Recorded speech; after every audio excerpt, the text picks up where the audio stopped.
Tonight on the Black Channel. Is it all just one big coincidence, or do we control the national narrative? The Black Channel is live.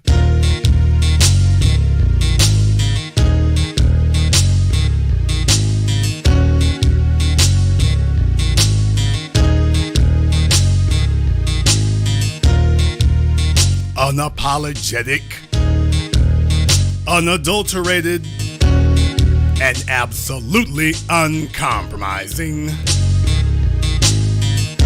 Greetings, brothers and sisters from around the world, and welcome back to the home, the haven, the stronghold, the lighthouse, the everlasting super fortress of intelligent black thought, the headquarters of the new black media. This is the Black Channel, and I am your host, your brother, your humble servant, the voice of Black America, the Black Authority, broadcasting to you live from the only historically black college and university of higher education and learning in the cosmos. You are, of course, welcome to join us.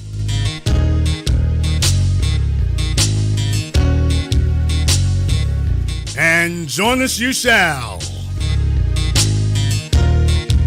Join us you shall.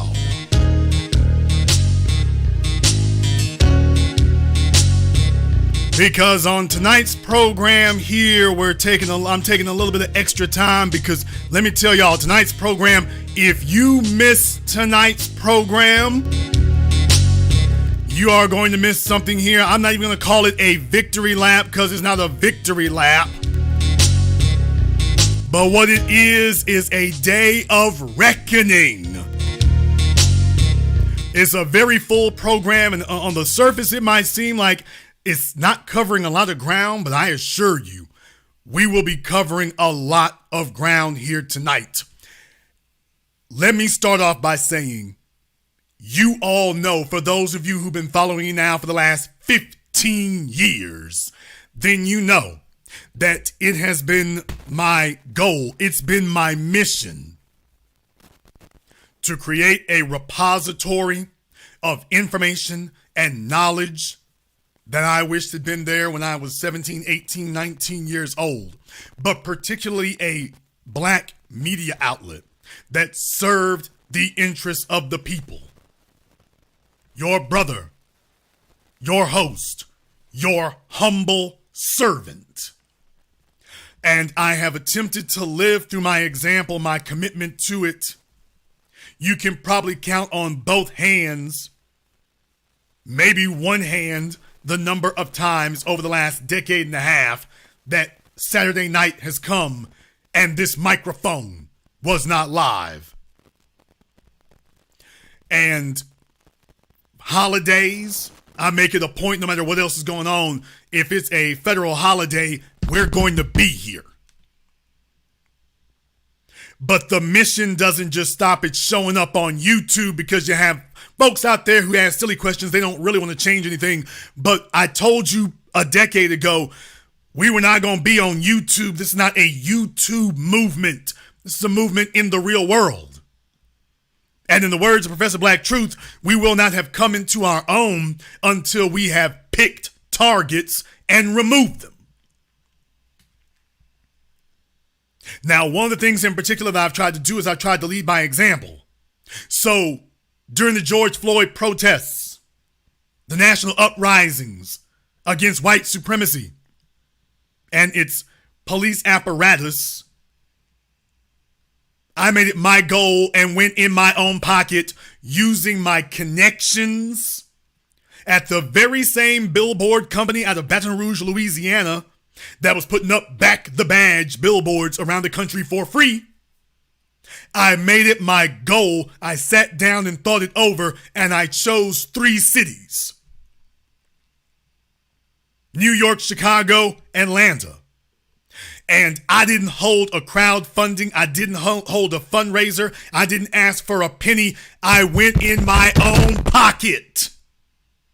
And I paid for these billboards in the most prime locations out of my own pocket. Prime real estate. on the Dan Ryan, Williamsburg Bridge in New York, Atlanta. Didn't wait on somebody else because we can't wait to pass the hat. We got to be ready to move and mobilize in a moment's notice. And maybe we can't get everything done that we want to, but don't let that stop you from getting done what you can. And I chose 3 targets, and I named those 3 targets by name. I got phone calls from TV stations and radio stations in these cities, and when I actually returned their emails, and returned their phone, called their numbers, all of a sudden, most of them didn't want to talk anymore. That's when you know they're on a fishing expedition to find out if this is real. Yeah, it's real. Now, as we go down the line,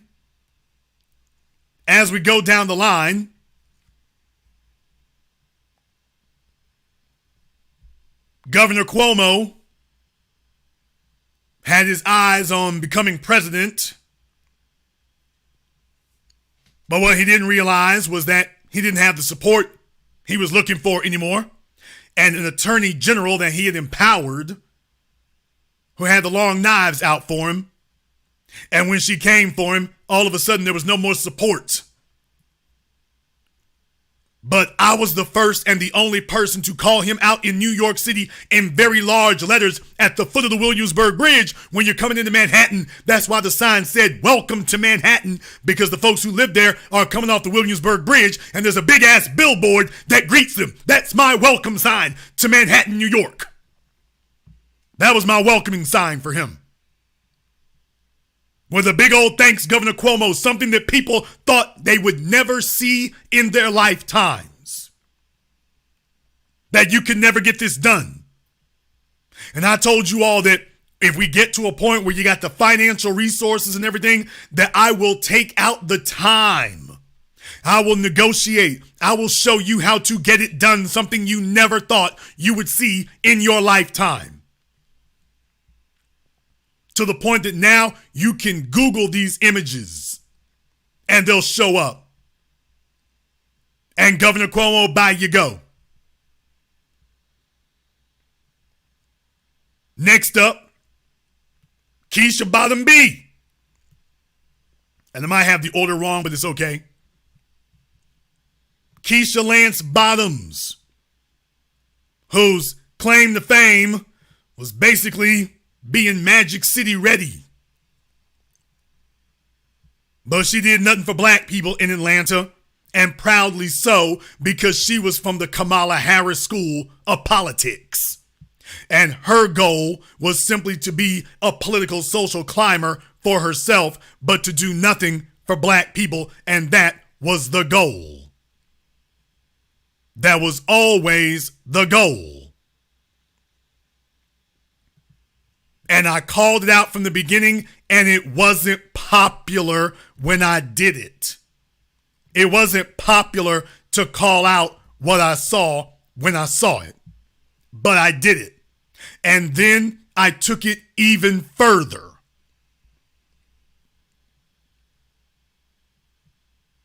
I'm going to publicly speak during the middle of the George Floyd uprisings. I'm going to publicly speak. I am going to say something. I'm going to put it out there while the heat is on.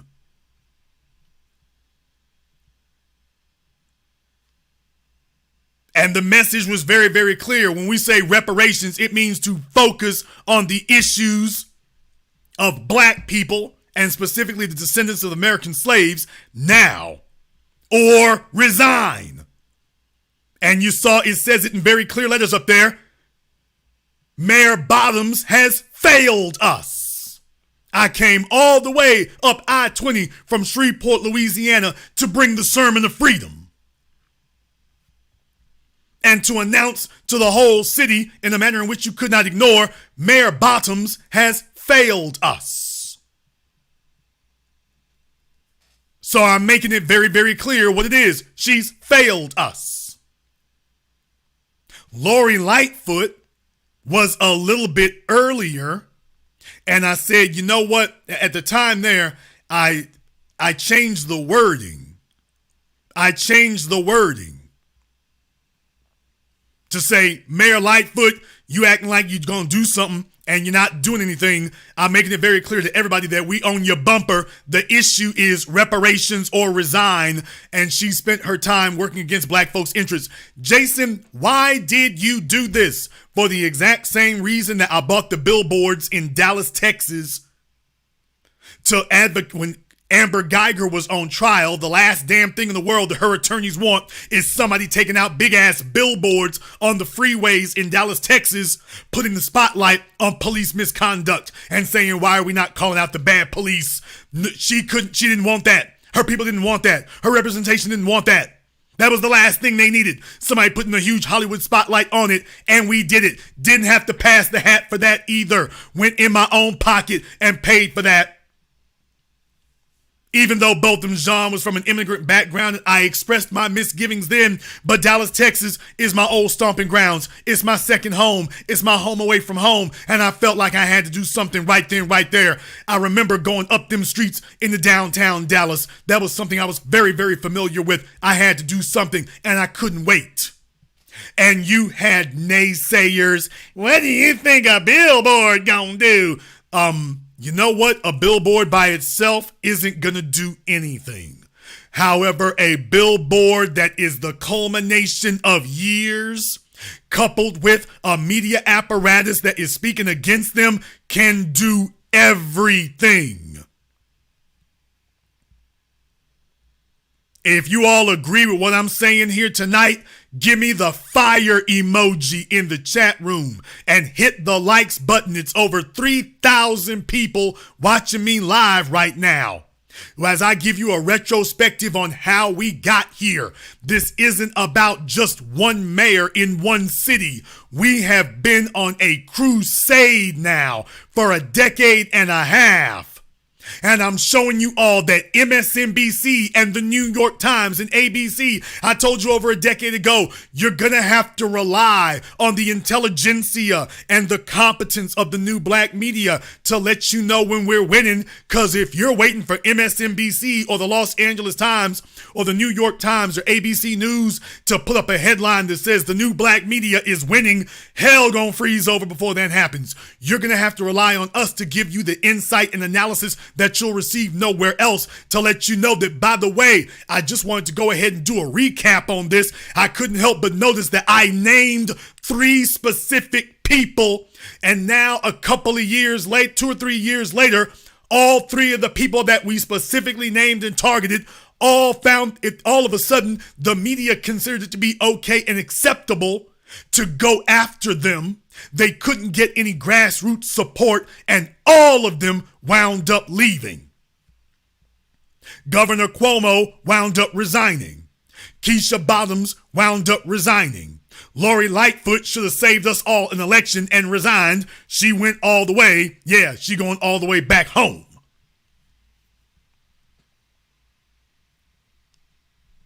Now, is this all just one big coincidence? This is all just one big running sequential coincidence? Is that what it is? That this is all totally unassociated? Jason just guessed it right, not once, not twice, but 3 times in a row? With them telling you that Lori Lightfoot is the first mayor of Chicago to not get reelected in 4 decades?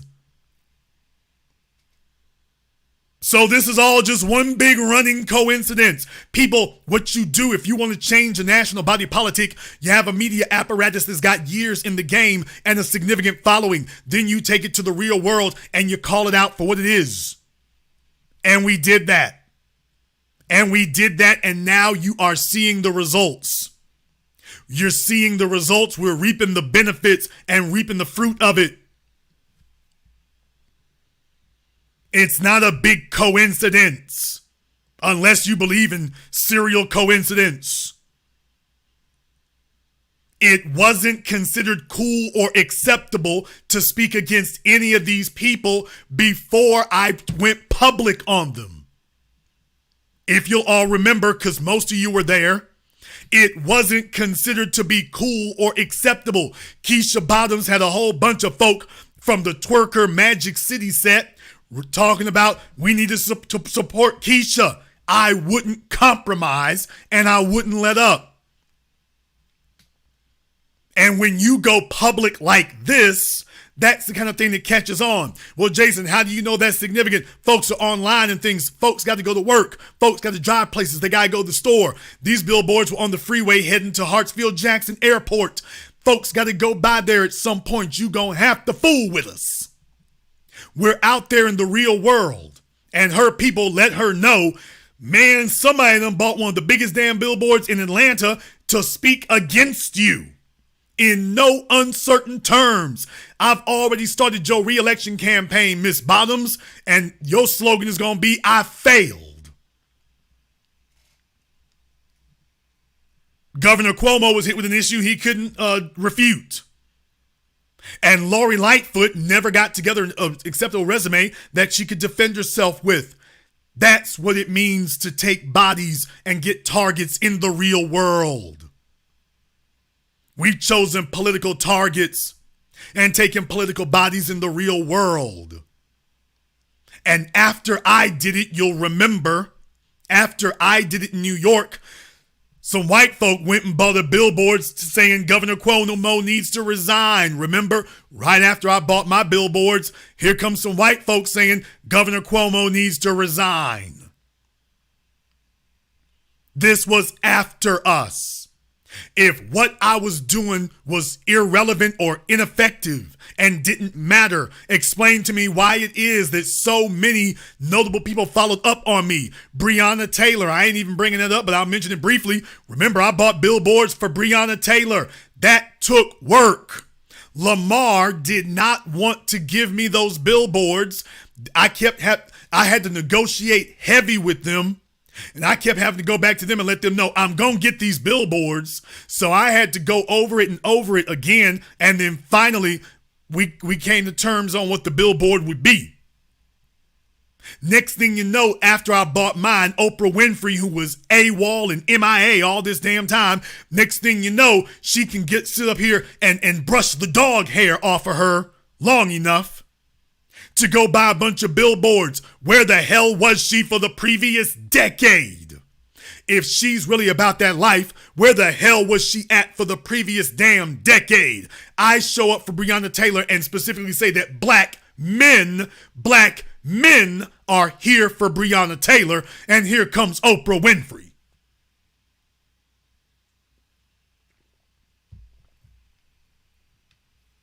Soon as I speak up for black men, here comes the world's biggest anti-black male feminist screw job. Nobody saw that coming. Then they want to ask a bunch of questions. But if you think that my strategy didn't work or my strategy was irrelevant or ineffective, explain to me why so many other entities after me started doing it immediately after I did. If it was a bad idea, if it doesn't matter, if it's irrelevant, if it's forgettable, if it's completely dismissible, why is that? I told you all a decade and a half ago that we were going to change the national narrative, but it wasn't going to happen overnight. But if we were willing to stick at it and stay with it, if we were willing to be in for the long haul, if we were willing to make this a crusade, then you were eventually going to get past that critical 10% and 20%. And now you're seeing the entire society respond to it. It used to be forbidden to speak against these black politicians. Now it's in vogue and in style. Specifically with the ones that I named. And I've sat here and waited, and you'll all remember I called it. I called it and said Governor Cuomo won't make it. I was the first person to say Keisha Bottoms was not going to get reelected. And I was the first person to tell you Lori Lightfoot wasn't going to get reelected. I didn't just say it. I went and bought the damn billboards to show I've been on it. I'm not some Johnny come lately talking about, well, I sure hope it happens that way. I've been calling it since day one. Hell, I started day one. while your white corporate media was telling you ain't no day one. While the white corporate media was telling you, oh, don't worry, Joe Biden got Keisha Bottoms back. Let me show you about Keisha Bottoms' back, or should I say backside. Because while Lori Lightfoot has been shown the damn door, Keisha figured they gave her consolation prize. Okay, if you resign as the mayor of Atlanta and if you don't run for re-election in Atlanta, we'll get you a little old penny in the ass White House job. Y'all, she didn't make it a year. She didn't make it a damn year. She didn't make it a year. From 11 Alive, former Atlanta mayor announces departure from White House job. She was brought on as a senior aide to the White House in June of last year. June of last year. She didn't make it 12 whole months. She didn't make it 12 months. Didn't make it 12 months. Basically made it 9 months and then she gone. She'll be replaced by a former mayor in South Carolina, Stephen Benjamin. Now listen to see what it was that the job was that she had at the White House. Listen for what the job was she had. Dateline Atlanta, former Atlanta Mayor Keisha Lance Bottoms has announced she's leaving her White House job in the Office of Public Engagement. What the hell cabinet position is that? Can somebody go look in the government handbook and find me the number to the Office of Public Engagement? What does she do? It goes on to say that in her Twitter post sharing the news, she said, the White House called in June and I said, I'll stay just through midterms in November. What the hell? You was only going to stay for 5 months? What the hell? 5 months? That doesn't even sound right. That doesn't even sound right.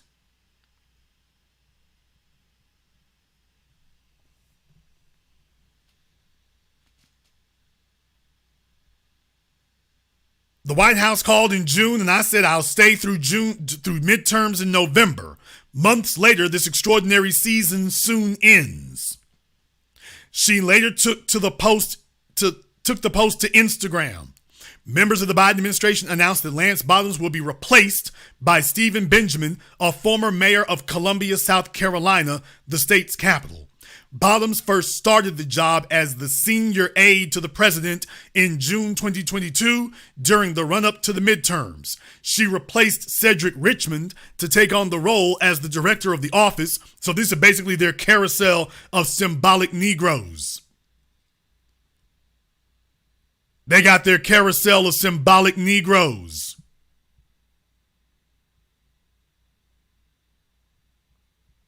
They got their carousel of symbolic Negroes, and it was just her turn to ride on the carousel. They go on to say, she replaced Cedric Richmond to take on the role of the director of the office, which works at the local, state, and national levels to, quote, ensure community leaders, diverse perspectives, and new voices have the opportunity to inform the work of the president in an inclusive, transparent, and responsible way. The former mayor was once on a long list of potential vice presidential nominees as President Joe Biden searched for his running mate. She also previously turned down an offer to be a part of Biden's cabinet after the 2020 election. She wasn't offered a damn thing. They were just sitting up here trying to talk big so that it wouldn't be as embarrassing because she didn't have their support to run for re-election. She didn't have their support. Didn't have it then, doesn't have it now. Didn't have it then and doesn't have it now. President Biden made the following statement regarding Lance Bottoms' departure. Quote, under Keisha's leadership, the Office of Public Engagement has kept equity at the heart of our agenda and continues to serve as the connective tissue between our administration and everyday Americans who may not have a voice to reach Washington otherwise. I have leaned on Keisha as a close advisor with exceptional instincts, and I am grateful to her for serving our nation with honor and integrity. I wish her the best as she returns home to Atlanta to be with her family. Folks, What did Keisha Bottoms do for black people as the director of the Office of Public Engagement? Somebody tell me, what did she do? Who did she work with? As the director of the Office of Public Engagement, she served the nation. How did she serve the nation as the director of the Office of Public Engagement? I'm just curious. I'm not curious, I'm curious. Like Charles Barkley, I'm curious. I'm trying to figure out, what did she do? Because it just sounds like some symbolic cush government job that they give you for a couple of months so that it looks like you showed up somewhere, but otherwise you can't tell me what she did. What did she do for anyone? Did she actually do anything for anybody outside of that office? So her job was just to sit there and talk to Biden? That was it? So her job is just to sit around and talk to Joe Biden. You can go talk to Joe Biden for 3 or 6 months and then go pack up and take your ass back home to Atlanta. So they were just allowing her to graciously get kicked out the building. That doesn't sound like an upgrade to me. So Keisha Bottoms, just in case you thought that she escaped unscathed, she's on the first plane back to Atlanta unceremoniously. The same week that Lori Lightfoot gets kicked out of the mayor's office. Her and Keisha. The same week that Lori Lightfoot gets kicked out of the mayor's office, Keisha got kicked out the White House. Notice she didn't announce that she'd be leaving in November or in March. She didn't announce either one of those. That means she's been begging and hoping to stay. She realizes she has no more leverage. So that was all the reward she got for giving up the mayor's position in Atlanta without a fight. Jason, what does success look like? It looks like this. It looks like this. We 3 for 3.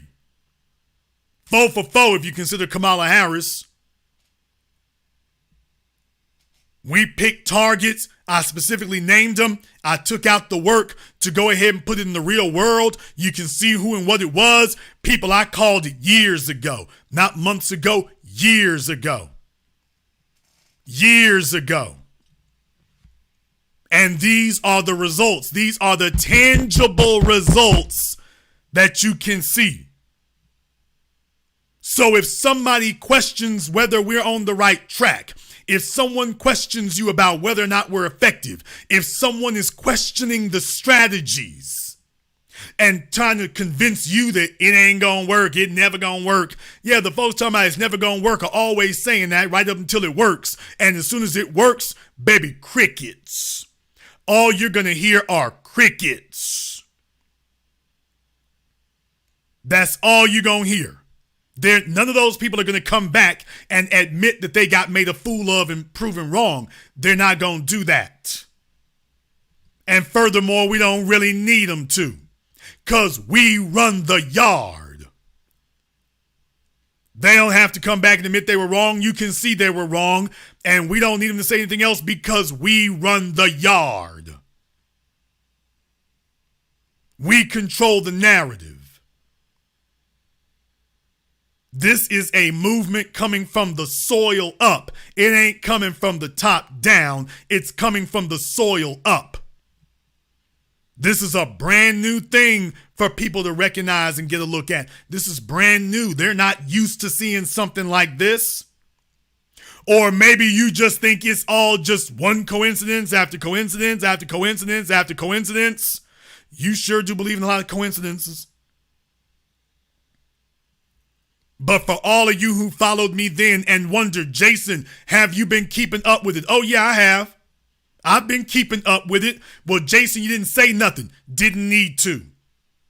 When all the dominoes fall, I'm going to check back with you, and then you can tell me if I called it or not. If all the dominoes fall, you can come back and tell me if I got it right. You can tell me if it was just one big coincidence. People ask yourselves a question. If you're correct this many times, is it because you're guessing your way through it every time? So every time we step up at bat, we're guessing our way through it every time. And we're just getting it right every time by accident. I want to say one more thing. Where your chest smooth people at?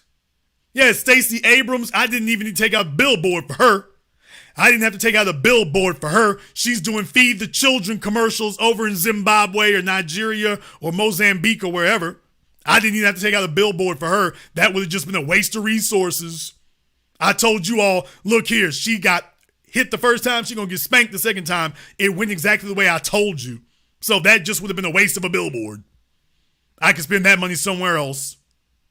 I didn't even bother really covering the debate. Remember, I covered the Warnock Herschel Walker debate. I didn't even cover Stacey Abrams. I'm like, yeah, spoiler alert, she gonna lose. Next issue. Next subject. People, when it may sound a bit pompous when we say we are the black media. It might sound a little pompous when we say that. But what I'm doing is I'm coming back to you not with receipts, but with invoices. I'm not telling you what you paid. I'm telling you what you owe. And I'm coming back to you with invoice after invoice after invoice to let you know we doing work in the real world. We kicking ass and taking names in the real world. I can show you the list. I can show you the proof, and many of you have been there. This is called changing a narrative on the grassroots on the grassroots level in their cities. You got these monuments against them sitting up, and all of a sudden it's folks who were whispering against them in their homes. Oh yeah, I'm saying it. Because that's how psychology of change works. Some folks were whispering in their homes. We just made it acceptable to say it outside of their homes and in the media. We just made it acceptable to speak out openly. We took the first brave steps and spoke out openly. After that, everybody was willing to do it. Remember in Chicago, you had a bunch of black folks who were like, yeah, we don't really want to go against Mayor Lightfoot. You know, we got to support her. We came out, next thing you know, black folk all over the place speaking against her. City council people taking her to task. Folks in the neighborhood saying she's dropping illegal aliens over here. All of a sudden, it became very, very easy and acceptable to speak against her.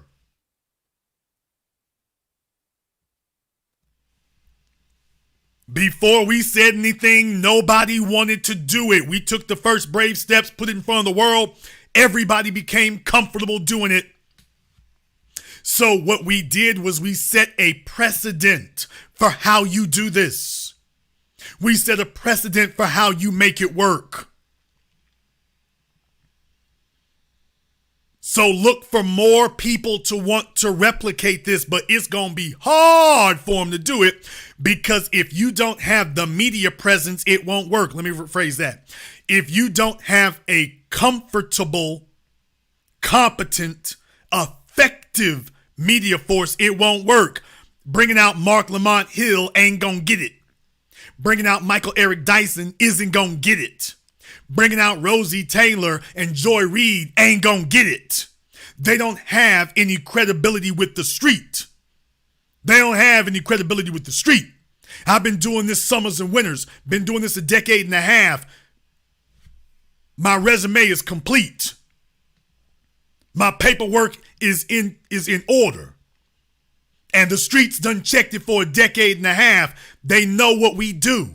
They know real.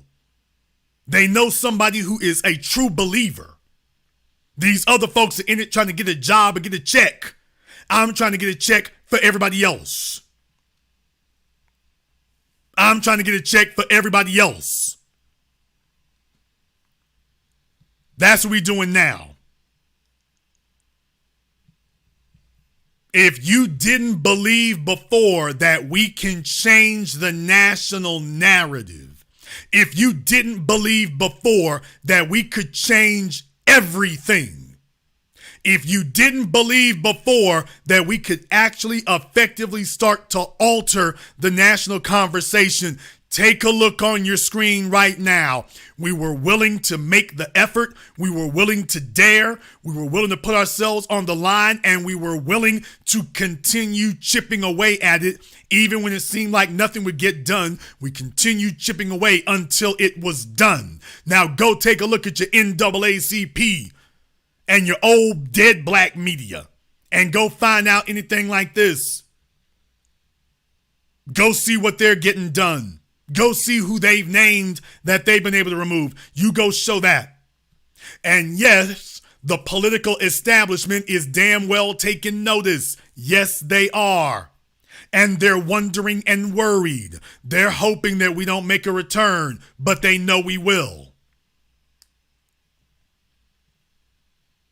But if any of you were doubting our effectiveness, just understand that the scale of time is proving us correct. Is proving us correct and proving us effective. And I would like to, if it wasn't enough, let me tell y'all right now, if this wasn't enough to convince you, you ain't heard or seen nothing yet. Let me tell you, folks, there are some things that qualify as a Freudian slip, and then there are other things that qualify as undeniable. And I'm going to present you all tonight with undeniable, incontrovertible, irrefutable evidence that even the old dead black media now bows at the altar of the black authority and the new black media here at the Black Channel. Incontrovertible proof. It's gonna blow your minds, and you're gonna see it right here tonight. Brace yourselves. Before we do, I'm going to take a very brief commercial, non-commercial break. A very brief commercial, non-commercial break, because I want you to be prepared for this. Before I do, I want to thank everyone who has contributed to support tonight's program on PayPal, Cash App, or Super Chat. So, Nasty Dealer, Sir Osei, Maria, thank you very much. Cult-like Personality, and everybody else who's contributed to support tonight's program. Thank you very much for your support. Brothers and sisters, when I come back, you're not gonna believe what you're gonna see. And you're not gonna believe what you're going to hear. Put your last dollar on it. You're gonna be like, Jason, I know you must have gone to a Hollywood studio and fabricated this. No, I didn't. You will see it and hear it with your own eyes here shortly. This is the Black Channel. Venark Motion Pictures, your leading production house for handmade, high-end movies for us, by us. Grab your popcorn and drinks as Venark Motion Pictures presents you with binge-worthy visual entertainment that will leave you breathless. Stream all our titles for free. Visit our website to see Noxious, Noxious 2, Cold Case, and Valley of the Queens. Planned Obsolescence. These power-packed, innovative, and unforgettable flicks tick the boxes of all you could ever want in a movie. And coming soon to keep you at the edge of your seat. Await our most anticipated movie release. Escape from Velocity. Venark Motion Pictures. Broadcast excellence. Look for us on Tubi, Amazon, and wherever movies are streamed. P23 lights can help you find your flow. Revolutionizing healthcare to self-care. P23, making a healthier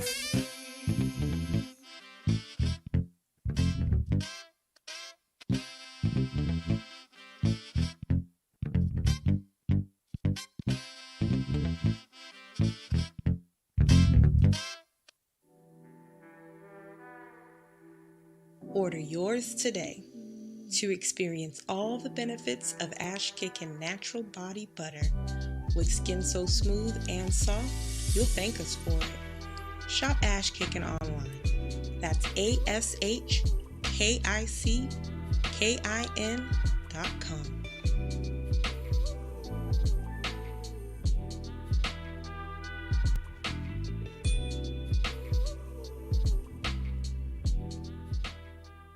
Greetings, brothers and sisters. My name is Joe Jackson. I'm a foundational Black American, and I entered the field of IT with the goal of helping the family globally. The industry's been changing, and I've learned a lot. But how did we get here? How do we navigate issues we face in the workplace? How can we get our house in order? Read The Concept and Intricacies of Being Black in IT, now on Amazon, as well as the best-selling Guide to Being Black in IT. Go to beingblackинit.com. More Threads. A brand owned by a descendant of Black American freedmen was created to uniquely address Black American history and contributions that have been intentionally hidden and suppressed. Use their apparel and more to learn and share the Black American history of Black inventions, heroes, towns, Black business districts, and more. Sign up and support not only a Black-owned business but a movement at www.morethread.co. Hi, this is Brenda Starr, creator of Poetry with a Purpose and author of the book Pressed But Not Crushed. Pressed But Not Crushed is an anthology of political poems that address current and historical issues in American descendants of slave population and African American population. The book describes slaveries and its residuals, Jim Crow segregation, social depredation, and other relevant issues to American descendants of slaves and African Americans, including the current political climate that does not address our issues.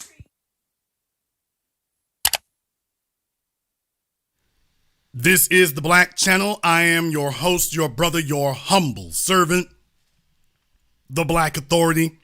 And as we are doing this recap about the targets we've taken and defeated, it wouldn't be complete if I didn't let you all know that, by the way, there's some other folks out here that at this point right now, man, look here. The greatest defeat is the defeat in the mind. It's the defeat in the mind. And of all people here, folks, yeah, he's usually begging for a job, but I want you to listen to this for yourselves. Roland was complaining because, of course, he's trying to bully these white corporations into giving him more money. He's trying to shame them and bully them into it. But, folks, he went a little bit too far this time. He went a little bit too far. Gets killed May 25th, 2020. The result of that, George Floyd gets killed May 25th, 2020. The result of that was all of a sudden, you had all of these companies who were talking about, the importance of diversity, equity, inclusion. Some $50-60 billion in commitments was made by companies to give to social organizations. We begin to hear phrases like social impact and social change, Black economic, social justice. So you see, Roland is sitting up here complaining. Well, he gets on the couch because he really needs to be on the psychiatrist's couch. But he gets on the couch, he's with this lady, and they're sitting up here talking about diversity and inclusion and things like that. They're talking about that. But folks, I'm going to fast forward here because he starts talking about dealing with these corporations. So she's talking to him and he starts talking about dealing with these corporations and how exactly you should get what we want. Folks, listen for yourselves. People, 76% of all DEI positions, the top. But see, that's what changed. Because what happened was, again, the VP Community Affairs job with Negroes. Then all of a sudden, and then when it became about diversity, then it was like, so we're going to include Black and Latino and Asian, Native American, gay, women. And so all of a sudden, you start seeing all these folks who are chief diversity officers or heads of DEI don't look like us. And then you start saying, well, what the hell is this diversity, equity, inclusion? I remember when I spoke at Coca-Cola, I gave a keynote. Now, folks, I know a lot of y'all are wondering, did Jason play with this? I'm not playing the video because you know Roland loves to copyright strike, but I'll go ahead and post the link to it in the chat room because this was from, he posted this clip today. It's probably from a day or two ago. I'll go ahead and post the link in the chat room. But by the way, is that Roland Martin or does he sound like the new black media and foundational black America? Is that Roland Martin or is that us? Is that Jason Black with a hand working Roland Martin's mouth like a hand puppet? Is that us being the ventriloquist? No, folks, this is Roland Martin this week. A day or two ago, this was Roland Martin. Now, I'm playing his audio. He talking about when he goes to speak to them. You know, y'all keep talking about gays and LGBT and all these other folk here. When you talk about diversity, equity, and inclusion, DEI. So when Roland wants to talk about it now, boy, before he used to just tap on what we were saying, now he's just stepping on it. But people, that's not it. You ain't heard nothing yet. I'm going to play the audio now. I'm not going to interrupt it. I'm going to let it play to the end because believe it or not, what you just heard there is nothing, absolutely nothing compared to what you're going to hear. See, again, the VP Community Affairs job with Negroes. Then all of a sudden, and then when it became about diversity, then it was like, oh, so we're going to include Black and Latino and Asian, Native American, gay, women. And so all of a sudden, you start seeing all these folks who are chief diversity officers or heads of DEI don't look like us. And then you start saying, well, what the hell is this diversity, equity, inclusion? I remember when I spoke at Coca-Cola, I gave a keynote address. This was several years ago. And they asked me and they said, how would you, if you were talking about diversity, how do you see it? I said, Black first. I said, then everybody else. Well, I guess hell froze over. He's telling you he did that a couple of years ago. As I said, you ain't gonna believe your ears when you hear this. You will not believe your ears. I know I didn't believe mine. Chief diversity officers or heads of DEI don't look like us. And then you start saying, well, what the hell is this diversity, equity, inclusion? I remember when I spoke at Coca-Cola, I gave a keynote address. This was several years ago. And they asked me and they said, how would you, if you were talking about diversity, how do you see it? I said, Black first. Folks, I had to download that clip just to make sure if he ever erased it that I would have proof that this actually happened. As soon as I saw it, I downloaded it because I'm like, whoa, nobody's ever gonna believe this. If I tell them that Roland did this, no one's gonna believe me. They're gonna say, Jason, you jiving. That didn't really, no, you mixing up. Jason, you heard wrong. You exaggerating. Nope. He literally sat here in front of this light-skinned chick. No offense to her. But you know how Negroes start pumping up their resumes. They start pumping up their resumes.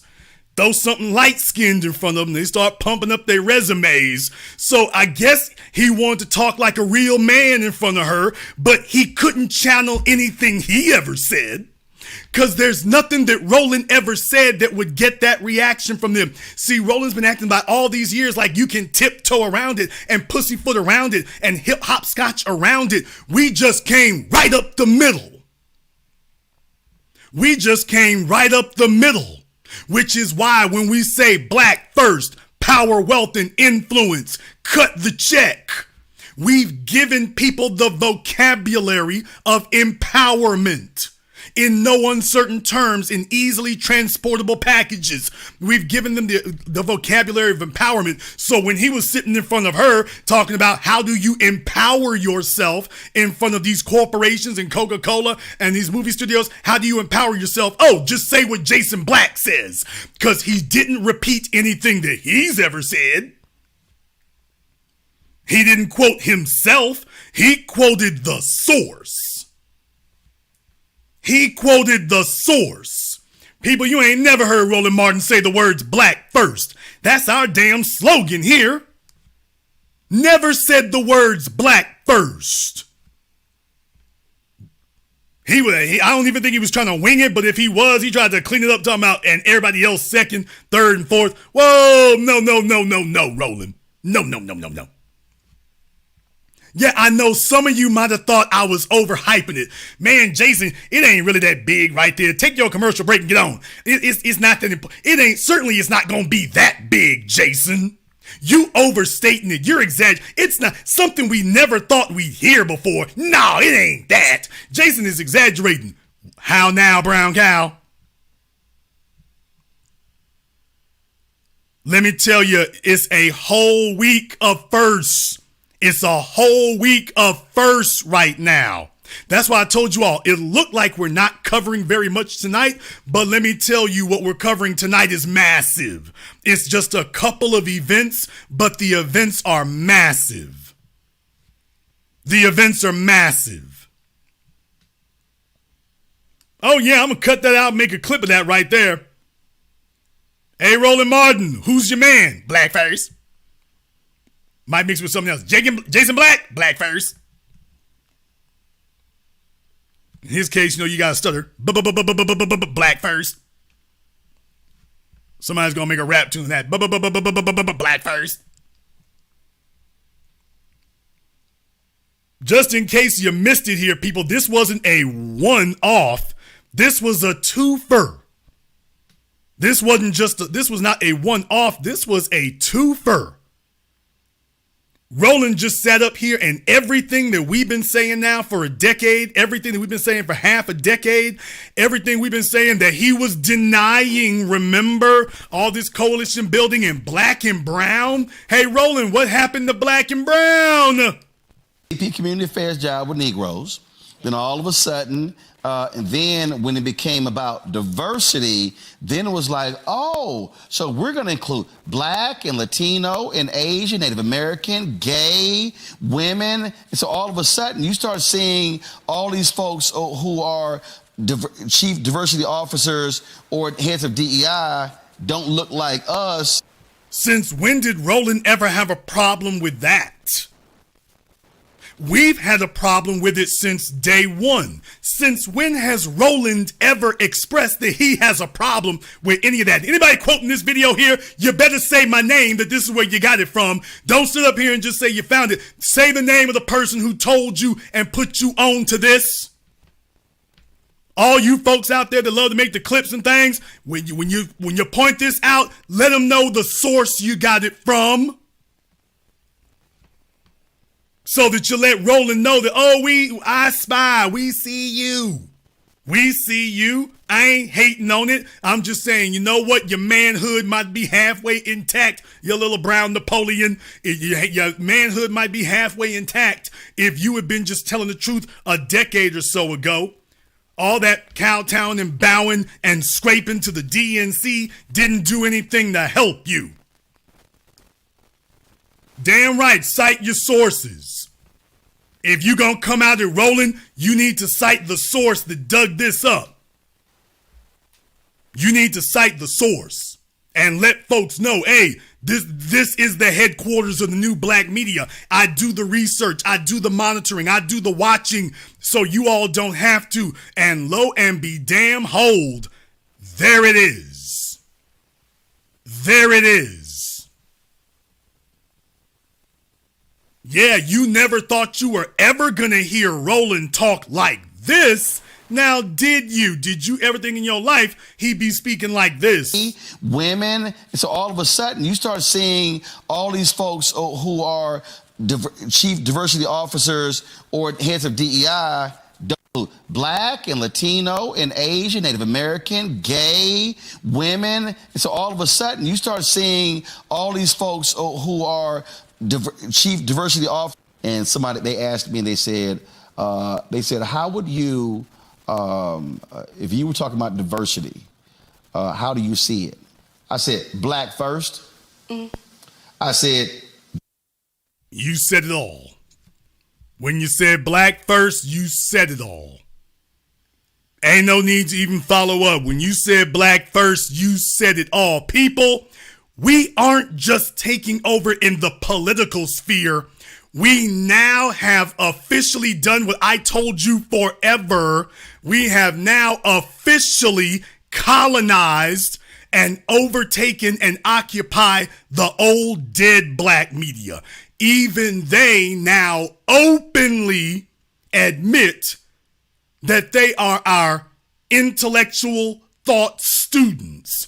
We are the intellectual thought leaders, and they are the intellectual thought students because their thoughts and strategies never went nowhere. Because what Roland gives you is not a vocabulary of empowerment, it's a vocabulary of subservience. When he had to speak the vocabulary of empowerment and the vocabulary of power dynamics, he had to speak ours. He had to speak ours. We're not using his phrases. We're not co-opting anything he's ever said. We're not utilizing any of his thoughts. He's using ours. We're not using anything he made up over there except to mock it and ridicule it. He's using ours openly now. So in other words, Roland figures remember I told you all years ago, every time that Roland gets turned down for a White House position or they make a fool of him and mock him, he starts repeating our phrases. That's his version of turning up the heat on the Democrats. He gonna turn up the heat on the Democrats by reciting us. By repeating us. That's going to be his way of turning up the heat on them.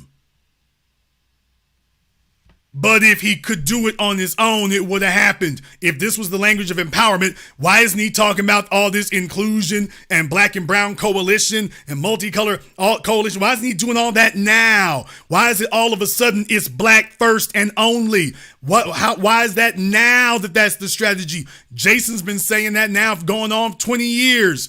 Where's Roland been all this damn time? He's certainly heard it. Now you've proven it.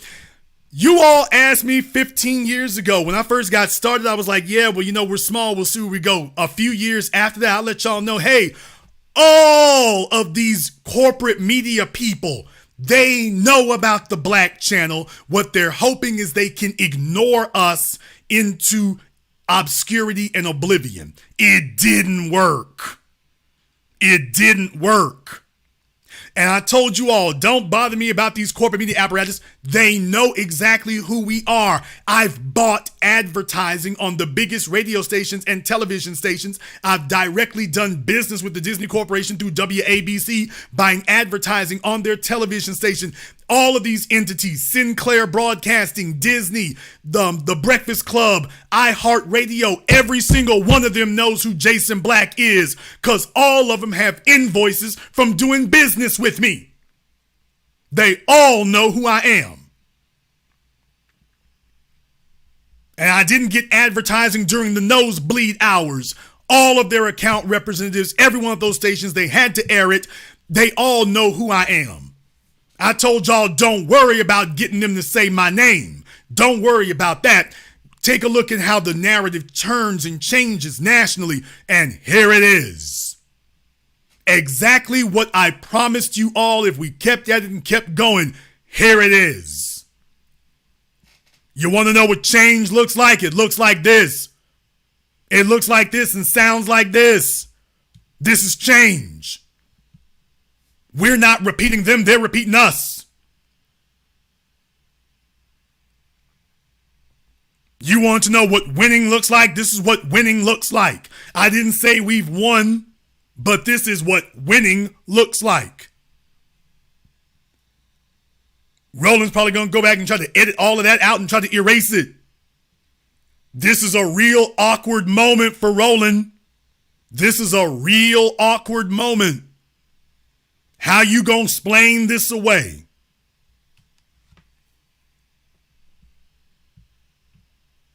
You know our sons out there. However, some of you might disagree. Therefore, the telephone lines are now open. The number is 646-787-1933. That's 646-787-1933. Your personal access code to the Black media. We are the voice of Black America.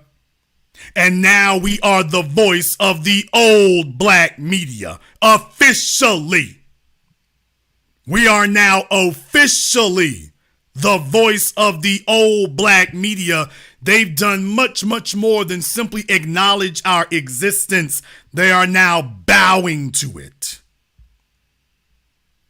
Did you ever think you'd see this and hear this in your lifetimes? Did you ever think that this would occur?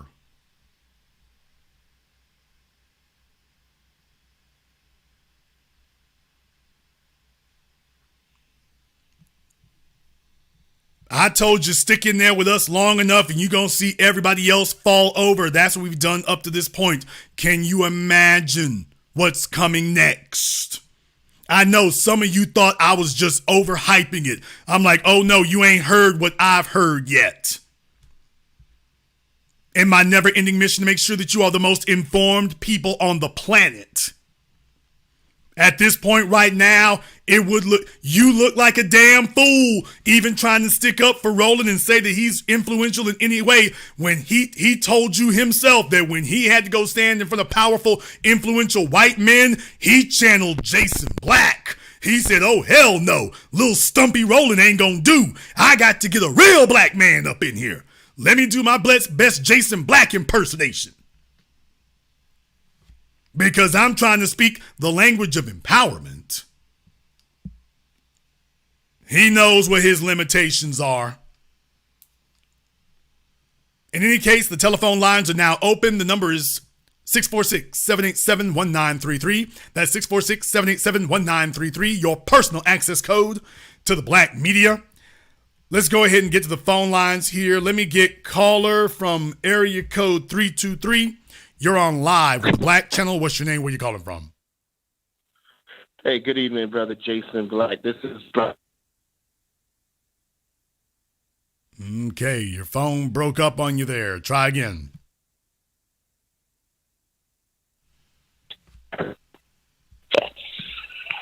Okay, he's being mugged or his Obama phone's antenna is bent.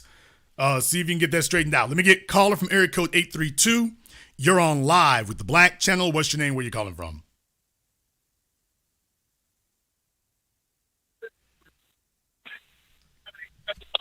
Okay, caller from 832 is doing fentanyl. Caller from area code 812, you're on live with the Black Channel. What's your name? Where you calling from? Hey, this is Paula from Reno. Paula from Reno, what's on your mind? I agree with I'm sorry? What's on your mind, Paula from Reno? Paula from Reno. I just want to say that decades ago, my mother used to say, if a person wants to change, let them change. And that's what I have to say about Roland.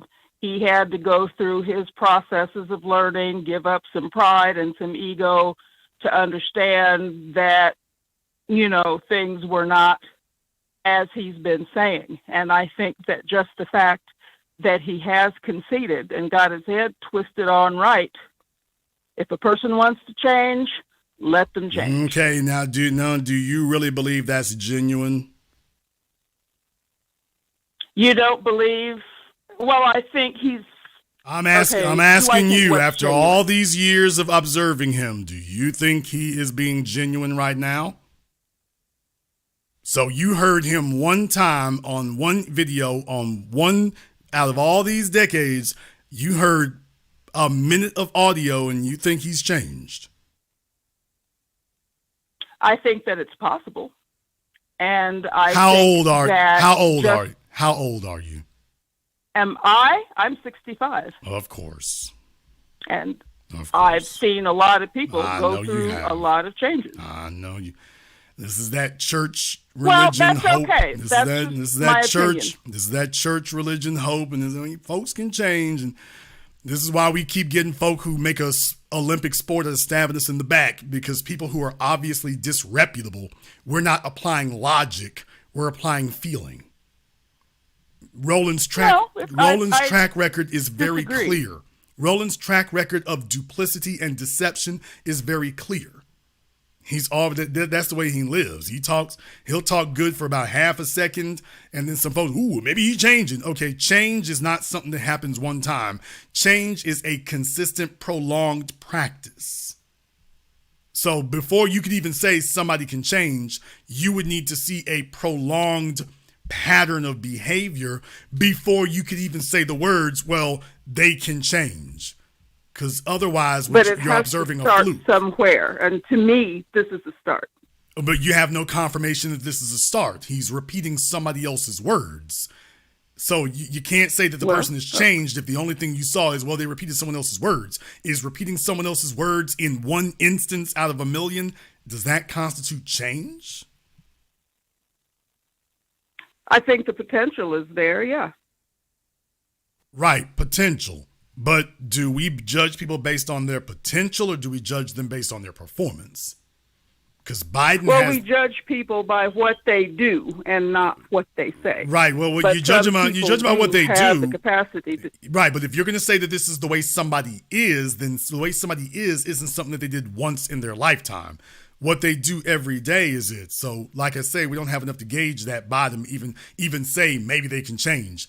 That's like saying that Biden, I mean, this is what all the folks who voted for Biden, maybe you're one of them, I don't know. They all said he's got the potential to change too. We said it about Obama. Hell, there were some folks saying that about Trump. Somebody show me where that's ever worked out. Show me the last time you saw somebody who genuinely, somebody in media or politics who quote unquote changed. Show me, tell me one. Give me an example. Well, I don't live or work in the world of media. I'm a healthcare person, and I have seen people change their behavior and change their lives. But in other words, doesn't apply here. Right, but in other words, you've never seen it, which is the point. I'm sorry, I didn't hear you. In other words, you've never seen it, and that's the point. No, we haven't seen it. So optimism in this world has its place, but optimism isn't something that you extend to everybody. Optimism needs to be earned. And you don't see somebody who has a consistent track record of doing wrong, and you fluked up on them and slipped up on them one weekend and heard something that sounded sensible for a change, and all of a sudden we're going to declare, okay, let's give them some leeway. No. To anybody who thinks I'm hook, line, and sinker, it's like, no, I'm pointing this out. Jason, what does this mean? This means exactly what I said. Roland Martin doesn't have a vocabulary of empowerment, and when he was standing in front of some white folk, he used that. When he can't get contracts with these people, he's now repeating what we say. But that doesn't mean that he believes it or adheres to it. He's an opportunist who sees something. He's an opportunist who sees something he can use. The ground has shifted beneath his feet, and he grasps that. Well, it certainly means that he recognizes that what he's got is not sufficient. However, that doesn't change it doesn't change what his goal is. If he thinks he can co-opt what we're doing to execute his goal, he's going to try that. Politicians do it all the time. Our job is to understand what our job always is. Our job is to never be easily impressed and never be easily fooled. Everybody got to turn in their paperwork. We got to check everybody's paperwork. Roland is the prison snitch trying to get back out on the yard with stone cold lifers. Roland's the prison snitch trying to come out the shoe and walk among stone cold lifers. We didn't stay the way we are by letting the snitches come out among us. So don't get carried away. You heard this. Next week, you're going to hear something. You're going to hear the same old Roland you heard before. As a matter of fact, in the same program we're playing, he goes back to his old ways before you even get out the door. Recognize when somebody's trying to pull one over on you. Thank you very much for giving us a call. Let me get caller from area code 646. You're on live with the Black Channel. What's your name? Where you calling from? It's Onan from Queens. All right, Onan from Queens. What's on your mind? Yeah, so it's funny to hear Roland talk like that. You know, when we was in front of Richard Spencer And Richard Spencer asked if he identified as a black man. He was like, no, I'm a man first. I'm a Christian, all this other stuff. You know, and it wasn't all this black first B1 stuff that he's talking about now. And, yeah, I'm glad that you're putting him in this place. You know, it's just ridiculous seeing these bootlegs trying to reinvent themselves when they see that the old song and dance ain't working for massa. So just keep your foot on the necks, as always. Like I say, this is what they do when they don't get what they want. When they don't get what they want, then they get real buck. Byron Allen, I said it. When they can't get what they want, they get real buck. And what they've learned now is this is basically their version of bad cop. Oh, well, when White Daddy is giving them what they want, then they're going to play good cop. But if he doesn't, well, I'll show you. I'll channel them radicals over there. And then that's supposed to shake him up long enough for him to get whatever he wants. And as soon as he gets it, then all of a sudden, he's back to his old ways. Don't be easily fooled. It's the same old rolling. Thank you very much for giving us a call here tonight. I want to thank everyone who has contributed to support tonight's program on PayPal, Cash App, Super Chat. So, Mr. Cocaine, Mr. Kamathi, my man Shane Alexander, back on deck here. B1 Media is a lifesaver every week. Mark B. and Ryan, thank you very much for your support tonight. And to everyone who has contributed to support tonight's program, let me get caller from area code 651. You're on live with the Black Channel. What's your name? Where you calling from? Good evening, Mr. Jason Black. This is Bill Mahari coming out of Minneapolis, Minnesota. All right, Bill, out of Minneapolis. What's on your mind? Yes, sir. I've always grew up with the perception that once a person shows who they are, you always believe them. I've always believed that Roland Martin never had any interest for black empowerment, reparations, or anything like that. Just like what the previous caller said, when he had Richard Spencer on his show, he had the opportunity to put that man in his place. When Richard Spencer came out with the question of, are you a black man? And he basically said, no, I'm just a man. I'm just a Christian man. That right there in of itself should have let people know where Roland Martin and what his stance is. He's been pretty much a buck dancer all his life. And now he wants to turn around and pretend like, oh, now I'm black first. No, bro. We know your kind game. We know who you are. We know that you're just only in it for yourself. We don't care what you think or what you have to say. You're better off just staying where you at. While people like you, who've been putting in the real work to push the issue of reparations at the forefront, deserves all the flower and the recognition that they deserve, because they're that you guys have been the main people that have been on the front lines calling on this. If he really believed in black first all this time, if he's talking about he went and talked to, quote, some executives of, quote, a few years ago, if he was believing this all this time, how the hell did he ever support Biden and Kamala Harris? How the hell could that ever have been if he really been believing this the whole time? How the hell did he ever walk through those doors when none of us did? None of us walked through those doors, but he been stomping and dancing the Millie Rock for them all this time. But he's about that life, man. Look here. Understand, this is embarrassing. It's really cringeworthy because, Roland, this ain't you. You ain't even got the track record of the pedigree, bruh. This is cringeworthy. This ain't you. You can't even talk buck like that, man. You don't have the pedigree. You don't have the track record. It's just weird and cringy to hear you talk like this because everybody and their mama, as soon as you said that, it's like, wait a minute. We've heard that before, and it wasn't you. We heard that before, and it wasn't you. Thank you very much for giving us a call tonight. Let me get caller from area code, 267. You're on live with the Black Channel. What's your name? Where you calling from? My name is Barry. I'm calling from Wellington, Florida. All right, Barry from Wellington, Florida. What's on your mind? Yeah. Hey, I just want to thank you for the station because I've been listening to you for nearly a year now. And, you know, it's very hard to get stations. They've been cutting off stations right and left with alternative points of view from the mainstream media, basically. Anyway, well, we in the West Indian community here, we don't vote anymore because we actually support the foundational Black Americans.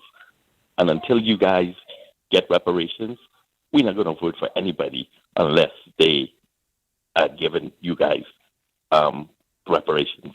We support you, at least me and my little crew here on my job and everybody in my community here that I know. That's what we decided to do, not vote until foundational Black Americans get their reparations. Plus, because you are leaders in the world, we are going to follow you and get ours, in the Caribbean, where I'm from, Trinidad, Tobago, and Jamaica. And you guys set the pace for us to follow. So I'm proud of you guys. Keep on doing what you do. And thank you for that good example. Thank you. Well, thank you very much for your support, brother. And like I say, when we come up, it's always been the same way. When we come up, everybody comes up. When we come up, everybody's going to come up. We pull it off, and it's going to make it so much easier for everybody else who's lacking. It's going to make it so much easier. Because once you see the most influential, richest group of Black folk in the world get it done, that's going to place a tremendous amount of pressure on anybody and everybody else. We blazed the road to freedom before. We're going to keep doing it. So, like I say, for everybody who wants to come up, stick with us. We're going to show you the pedigree, and we're going to make sure you get yours. You're going to get, when you see us get ours, that's going to make it way easier for you to get yours, because then everybody is on code. And when they see everybody on code, it's just like South Africa. None of us lived in South Africa, but we were doing the most stomping to get rid of apartheid in South Africa, while Dick Cheney and other white politicians in America were trying to keep it in place. We got on code. Next thing you know, apartheid's gone. Mandela's out of prison. And next thing you know, they had their Truth and Reconciliation Commission. That was what they rewarded us with. We stomped for them to get rid of apartheid. Next thing you know, they got rid of apartheid. It's time to go ahead and start jailing and executing all these folk doing all this stuff. And they Truth and Reconciliation Commission, they dropped it. As soon as we got them out the clinch, they dropped it. Follow the example. What you're doing is the right thing. Just back our play. Follow the example. We brought you this far. We ain't going to let you down now. Back the play. Yes, I know that for sure. We know that for sure. All right. Thank you very much. Thank you for giving us a call tonight. Let me get caller from area code 804. You're on live with the Black Channel. What's your name? Where you calling from? Hello?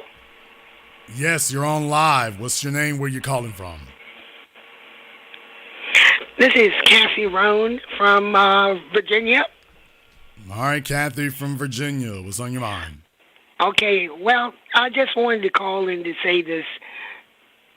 Now, I was raised by the civil rights generation, and I'm a child of civil rights. Okay, don't fall for that crap. I've worked around many Black women like her, go along to get along, and this is where we are today. We should be way further than we are today. Okay? Don't fall for it. I mean, he's a chameleon. He changed with the weather. And then as soon as he get a little money from the corporations, he back at it. So please, from an older woman, don't fall for it. Get the papers. Find out how they've been working for the past 20 years. That's the problem of the generation before me. They took people at face value. Oh, they Black like us. So, yeah, that don't mean they for you. That is an old. If you're to a point right now where someone like Roland Martin, with such a he's notorious and consistent in his track record of working against us, we're not extending passes and potential and benefit of the doubt. There is no doubt. Thank you very much for giving us a call tonight, sister.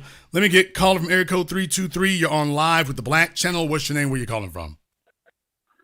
Hey, good evening, Big Brother Jason. This is Brother Elijah calling from the Washington, D.C. area of East Falls Church, Virginia. All right, Elijah out of D.C., what's on your mind?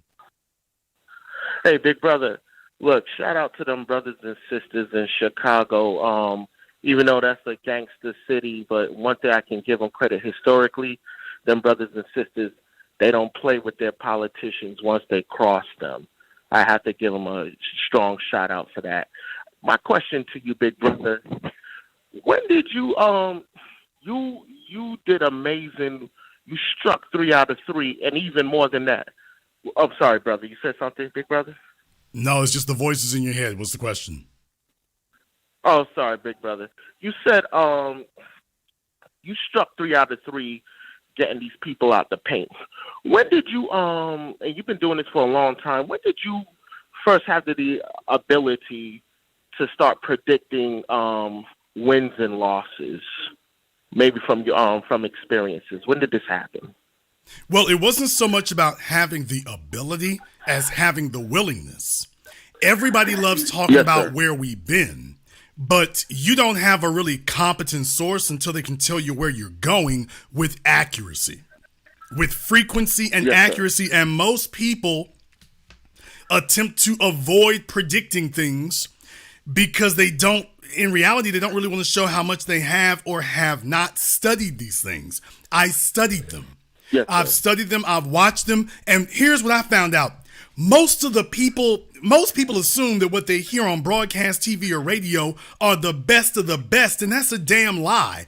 Anybody who has ever tried to get a job on TV or radio, you understand it's not the best and brightest working at these TV stations, these radio stations, and these cable TV networks. It's a mind job. They're the people that they want on these TV stations, your local television stations, your local radio stations, your cable television news stations. They get the people they want, but they don't get the best or the brightest or the smartest. There's a lot of folk out here a lot smarter. You take a look at Amos Wilson, Chancellor Williams, Dr. Claude Anderson. These were folk who didn't just say things, they said things and predicted them. Dr. Francis Cress Welsing, the ISIS Papers is a social forecast that came true with frightening accuracy. And she did it decades before it happened. But you see, just because you're the smartest folk doesn't mean they're going to give you a seat on these shows. As a matter of fact, you're the people they don't want because you're seeing where the situation is going, and they're trying to hide where it's going. Yes, sir. So your ability to be accurate and insightful is actually a negative. They don't want people who think for themselves. They want people who are going to get in front of the cameras and perform or repeat whatever the company line is, but they don't want people who think for themselves. But in reality, it's not hard to see. It's just really whether or not you're willing to go into the woods and actually get the data and the numbers so you can start pinpointing what it is. But Governor Cuomo's support was always shaky in that regard. He had a good look, but the harder the media has to fight to defend the way you look, the weaker you know you are. The harder the media had to fight to prop up Keisha Bottoms, the weaker you know she is. Lori Lightfoot came in with a lot of support. Oh, they were cheering first black lesbian mayor of Chicago, like that means a damn thing. But the harder they had to fight to shine up her image, the weaker you know they are. So just understand, it's really not about the ability to do it so much as the willingness to do it. If you're willing to sit down and take a look at these things, I've been to many a state. That's the other thing. I'm not hearing what the media has told me. I'm showing you where I've been, what I've seen. I've been to cities where the Negroes specialize in bootlicking. And I've been to cities where the black folk don't take no nonsense whatsoever. And I've been to the places where white supremacy is blatant and then where it's undercover. That's how I was able to predict Donald Trump becoming president in 2016 and was able to call the exact states. These are all places I've been. I got the lay of the land. I don't fly to these places. I drive to these places, and I actually take note and observe what I'm seeing. If other folks do the same thing, it would work. Here's the problem. Most people tell you what they want to believe, not what they actually see. To the caller from Reno, Roland Martin says, black and Latino, black first and black and Latino. And she's like, well, let's give them the benefit of the doubt. Okay, but you would be ignoring the evidence in front of your eyes. So are you doing that based on information? Or are you doing that based on feelings?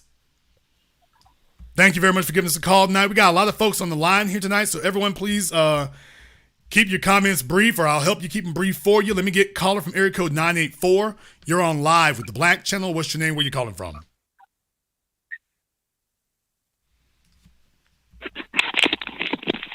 Hello? Caller from area code 954. You're on live with the Black Channel. What's your name? Where you calling from? Willie from Lakeland, Florida. Willie from Lakeland, Florida. What's on your mind? On Roland Martin, he's no different from Lightfoot. That's the way I see it. You can't trust these folks. They can't be trusted a bit further than you can spit. Anybody that trusts them, evidently they don't trust themselves. Because a snake sheds his skin every so often. And trust me, his skin is thick, and he's not going to shed his skin anytime in the near future. That guy cannot be trusted. And if anybody thinks that he can be trusted, that means they don't trust themselves. Plain and simple. That's all I got to say. He's got a consistent track record. Not one of weeks or months or years. His track record is decades long.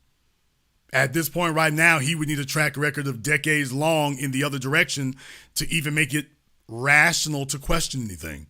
He would literally have to be rock solid for about 10 years before you could do anything else. Because you'd be sitting there waiting for the other shoe to drop the whole damn time. Problem, he didn't even make it out of that broadcast in particular. He didn't even make it out of that one before the shoe dropped again. Thank you very much for giving us a call tonight. Let me get caller area code 248. You're on live with the Black Channel. What's your name? Where you calling from? Hi, yes, this is Michelle from Detroit. Michelle from Detroit, what's on your mind? And, yes, I don't want to harp on the older people, but my mom, she says things like it's up to the younger generation now, and she's going to stay out of it, but she doesn't stay out of it. She continues to vote. I tell her the younger generation's plans, what we got cooking, I've sent her your videos, but she refuses to step out of the political realm. And I would like to know your thoughts on having people of her, she's 70 years old, so people of her generation just staying out of politics from now on.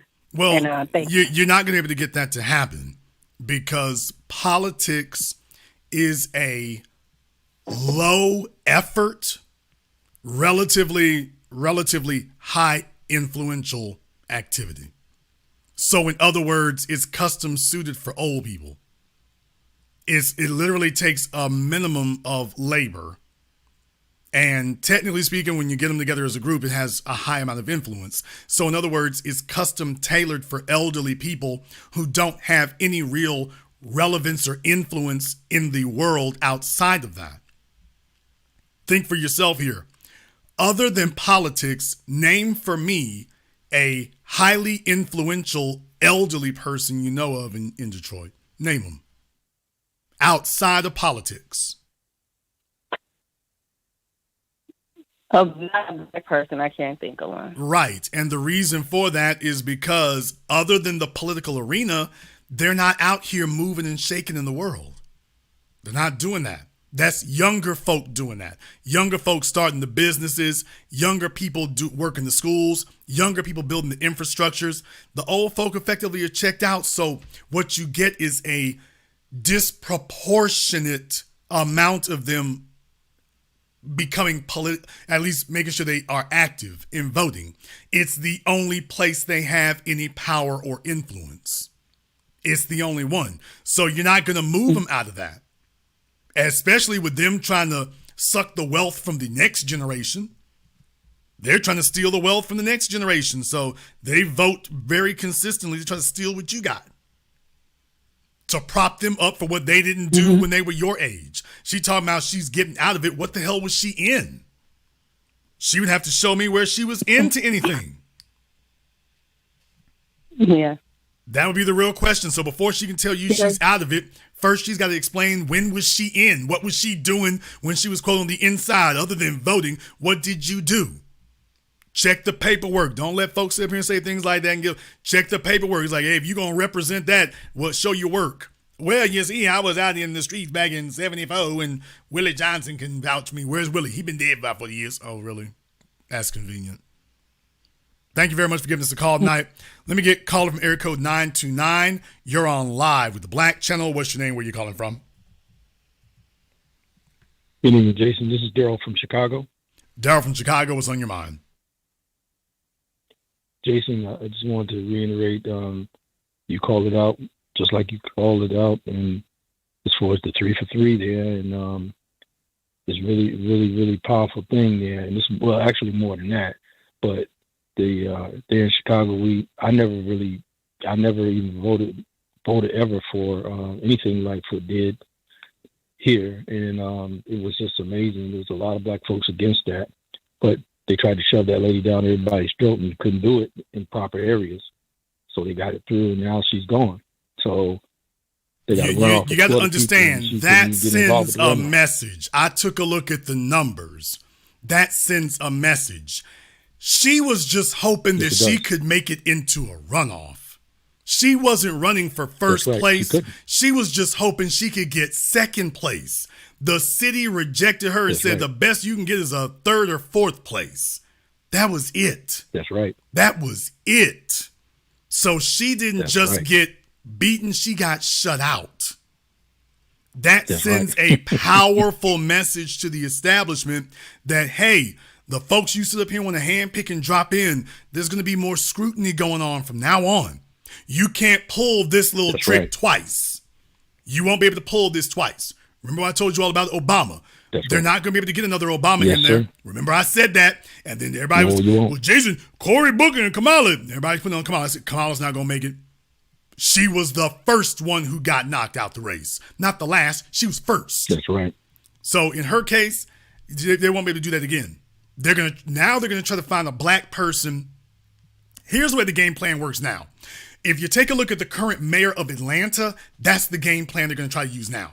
They're going to try to get somebody, okay, no more trying to squeeze in black and. We're going to get you a black person, but we want to get a black person who is quiet, doesn't make any waves, doesn't have any real big controversies, and doesn't do anything.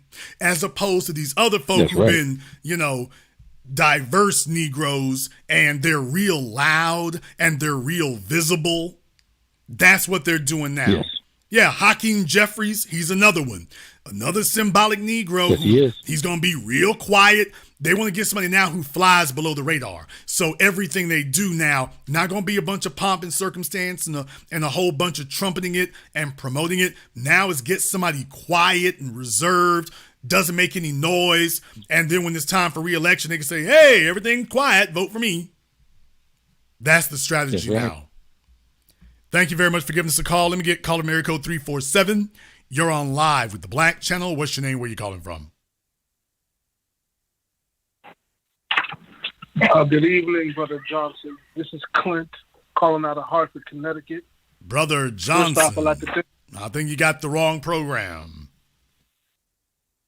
My apologies for saying your name wrong. My apologies. I was just referred to this show by a friend. Sorry about that if I said your name wrong, sir. But there's a big difference between Jason and Johnson. But yes, what's on your mind? Sorry about that. What happened again? But my question was, it's actually new to me that the Black nationalist movement in America really had such a great effect on the Black nationalist movement in Africa. That's new to me. I'm going to look into that. But my main question is, what exactly was your issue with the reconciliation movement that Mandela put forward in South Africa? I understand that the people who propagated apartheid need to be punished, but I think there's the idea. Then you just answered your own question, sir. I understand. I'm not arguing with you, but didn't they actually need them at some point? No, because they had people. No,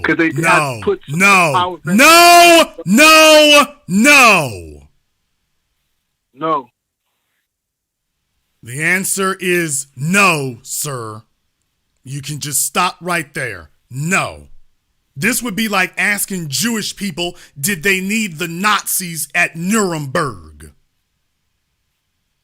No, they don't. I got you. No, they didn't. They didn't need a single one. As a matter of fact, the Afrikaners have been sitting there squatting, making trouble every day since. No. Why do you think Mandela You think he was just trying to appease the Western governments, or what was his reason? I'd like to tell you that Mandela was by himself, but Mandela was not by himself. That's the biggest problem. Basically, that was the deal that was struck. That was the deal that was struck. Was essentially it was like the Civil War in the United States. If you'll remember at Appomattox, for those of you who know your history, before Ron DeSantis and Texas and Tennessee tried to erase it and change it, which they're currently trying to do. At Appomattox, when Robert E. Lee, negotiated posse comitatus, it was basically, okay, if we put down our arms, then the war is over. That you are not going to try to prosecute anyone for war crimes or anything else. That was what Appomattox was about. Once Lee realized they could not win the war, it was really about securing the peace. So what they got Grant and the North to agree to was simply to allow the South to put down their arms and go back home. Well, when they got back home, what did they do? They unleashed hell on black folk. They unleashed hell on the slaves. So this is a tried and true mechanism of war. See, among white society, war is something that you use to settle disputes. That's why they have a term, war hero. That's a foreign term to black people and African culture. That's a foreign term, a hero of war. I mean, you can be a warrior, but to act like being somebody at war, that makes you a hero is going to war. That's a foreign concept. But for them, wars are used to settle economic questions. You sure we can't negotiate? Yeah, I mean, we could, but I brought my pistol, so yeah. We need to wrap this up. I got an F-16 with some bombs out there, so yeah. Are you going to go ahead and give me these acres, or, what we're going to do? Yeah, I got you. So they consider war to be a way of settling bureaucratic disputes or bureaucratic questions. So when you talk about a war being over, what's supposed to happen when a war is over? If someone has been an aggressor, you're supposed to punish them for that. For two reasons. Number one, it's just, but number two, to make sure it doesn't repeat itself. So that the war is actually over. That the issue has been resolved. There is a reason why the Soviet political movement still endures to this day. Because they got rid of the Tsar. There's a reason why in every society around the world, when they go in and completely remove the old culture and government, it never comes back. Mao Tse-tung in China, out y'all go. You ain't coming back. Ever. Chiang Kai-shek and the rest of you, y'all just gone. That's it. And guess what? It's never returned. So if you can convince somebody that the resolution to the war should not be Nuremberg, it should not be that you round up all the people responsible for the conflict. If you can convince them, hey, look, can we just let everybody go home and bygones be bygones? If you can negotiate that, then in effect, you have negotiated a status quo. Remember, we saw this in Haiti with the French. What did the French do? They negotiated to simply go home. But what did they require? You're going to reimburse us for the next damn century or so. To the point that Haiti just finished paying it off a couple of years ago. Since 1860-something. 1804. So we see this over and over and over again. This is a tactic of colonization. That's the reason why. But no, that truth and reconciliation, me ass. Hell no. But you don't think that as far as the infrastructure of the country, there shouldn't have been some kind of gradual black people, black folk built the no, sir. No, sir. You're not. How old are you, son? Pardon me? How old are you? 32. You have a lot of history you need to learn. This idea that if white supremacists have stolen, that the worst thing that can happen is turning it over to black folk. That's nonsense, because they've always tried to convince you that you can't run anything without them, that if you all do it, oh, it's going to get messed up. And then when the things are messed up, what you realize is it's them behind the scenes orchestrating. Okay, sir, I'm hosting my program. Now, if you start interjecting again, you're going on a permanent, sir, you're going on a permanent vacation if you cannot be quiet. You're going to go on a permanent vacation.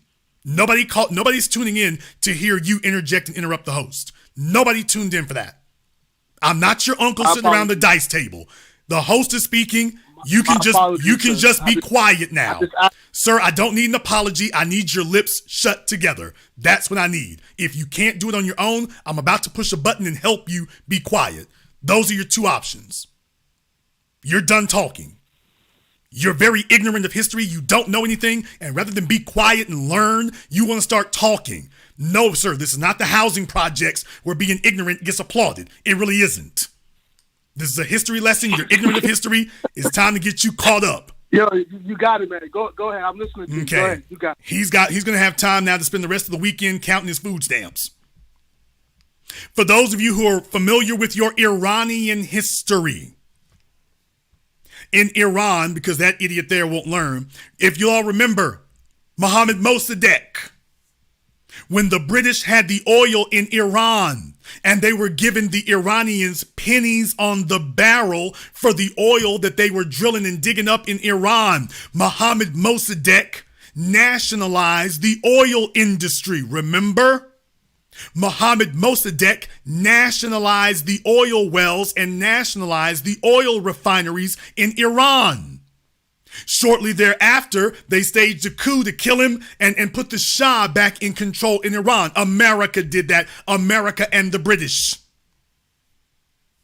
But Mohammad Mossadegh did not say we need to keep these white folk over here, even though you all know what the name Iran means. For those of you who actually know what the name Iran means, rather ironic. But in any case, he said, we don't need the white folk to do this. We are the ones working at the oil refineries. We are their workforce here. They, quote, own the oil refineries and own the oil derricks and wells, but we're the workforce. We're the workforce. See, this is where this is that mental chain that they want around black folks' minds. That you run their businesses, you're the ones who open and shut the doors, you do all the work and labor. They quote unquote own it, yeah, but you're the ones who do all the damn work. You already run it. But when you come in and talk about ownership, then all of a sudden they tell you, hey, you can never run this yourselves. You already perform every single part in the chain of the functioning of it. The only place that you don't operate is in the, quote, ownership. But as far as the production of these things that make these white folk wealthy, you're already involved in every step of the way. You take a look at the automotive industry. Black people are involved at every single step along the supply chain. From the rubber of Liberia, which is the most important part of the car, which is the tires, the wheels that touch the road. For those of you who didn't know, your shocks and struts do not absorb the majority of the impact of the road from potholes and things. It's the tires that actually absorb the majority of the impact. The shocks and struts is to try to cushion the frame. The tires absorb the majority. So you're talking about the rubber fields of Liberia. You're talking about the electronics in the car. Oh, you mean the electronics that are made from the blood minerals that you got to only get from Africa? You mean those?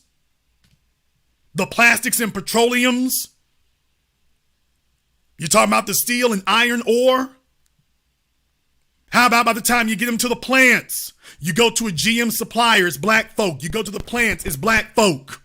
Detroit was built on black people coming from the South becoming the workforce in the North. That's why Detroit's a damn black city.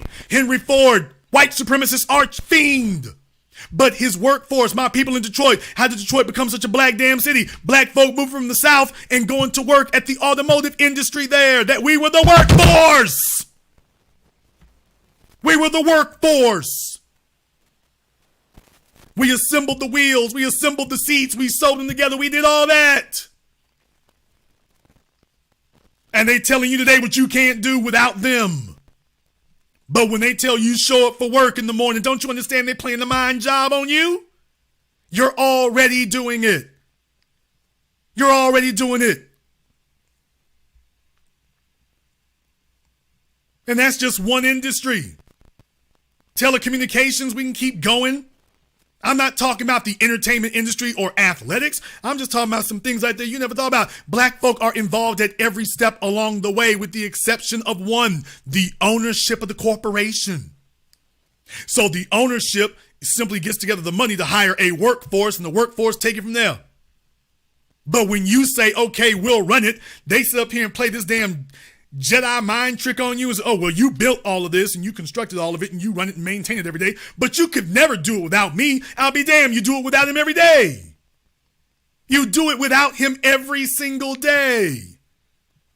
Just like the Iranians did it without the white folk every day. Mohammed Mossadegh was just the one with the guts to say, hey, we already running it. Why would we let you sit up here and keep robbing us on these oil barrels? Because they were shortchanging them once they were supposed to be giving them. They were literally giving them pennies on the barrel. They gave them like 50 cents, and then they go to market and get $10, $20. Go and adjust it for inflation. Gave them pennies while they walked off getting dozens of dollars per barrel. Mohammed Mossadegh said, I ain't playing this game with you anymore. He nationalized the oil industry in Iran, and it's been under Iran's ownership ever since. You take a look at Aramco in Saudi Arabia, the most sophisticated oil drilling operation on the planet.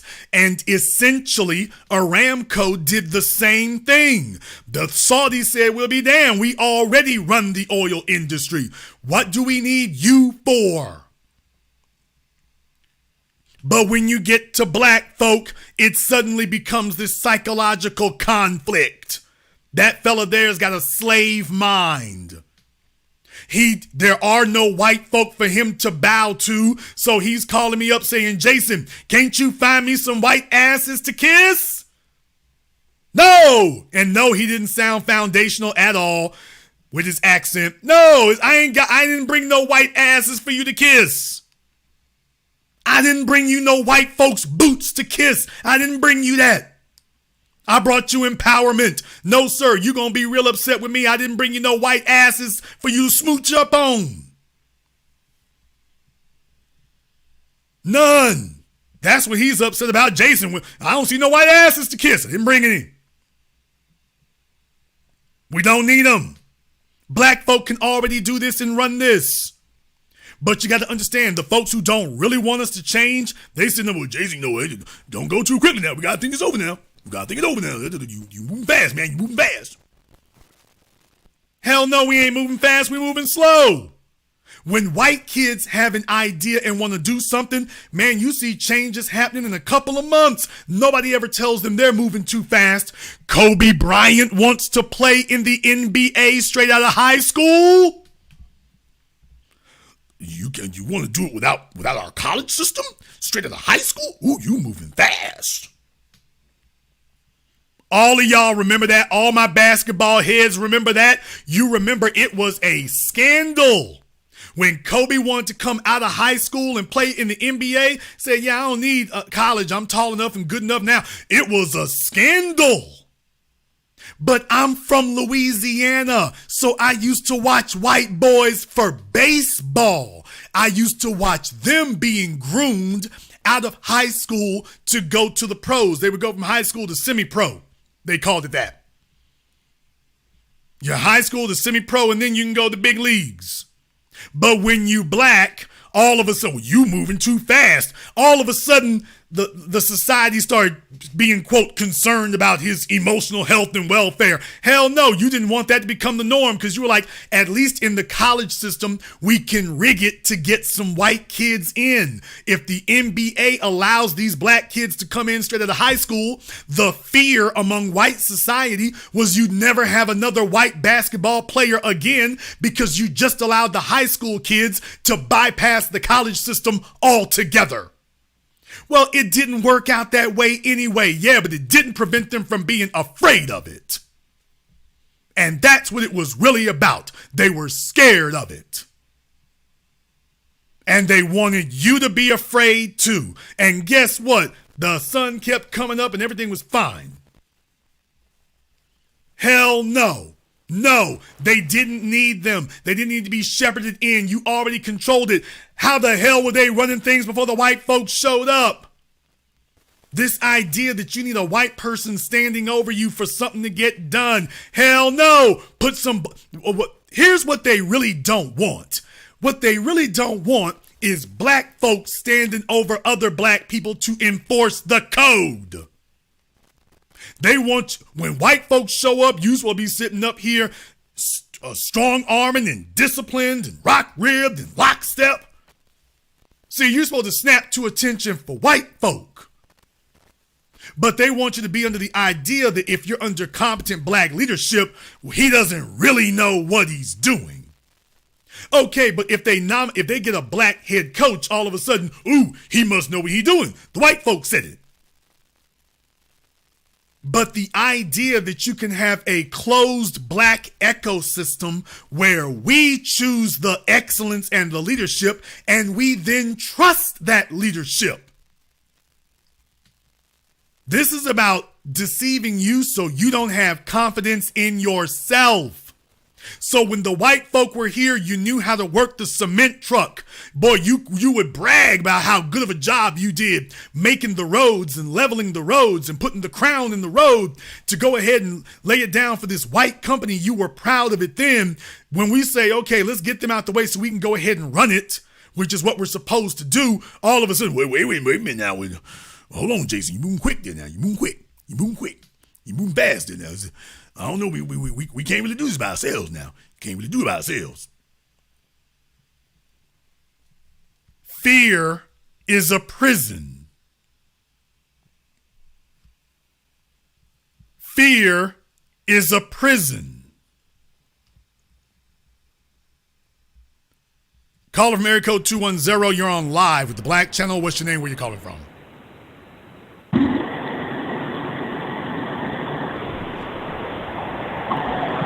Okay, caller from 210 is on the road. Caller from area code 225, you're on live with the Black Channel.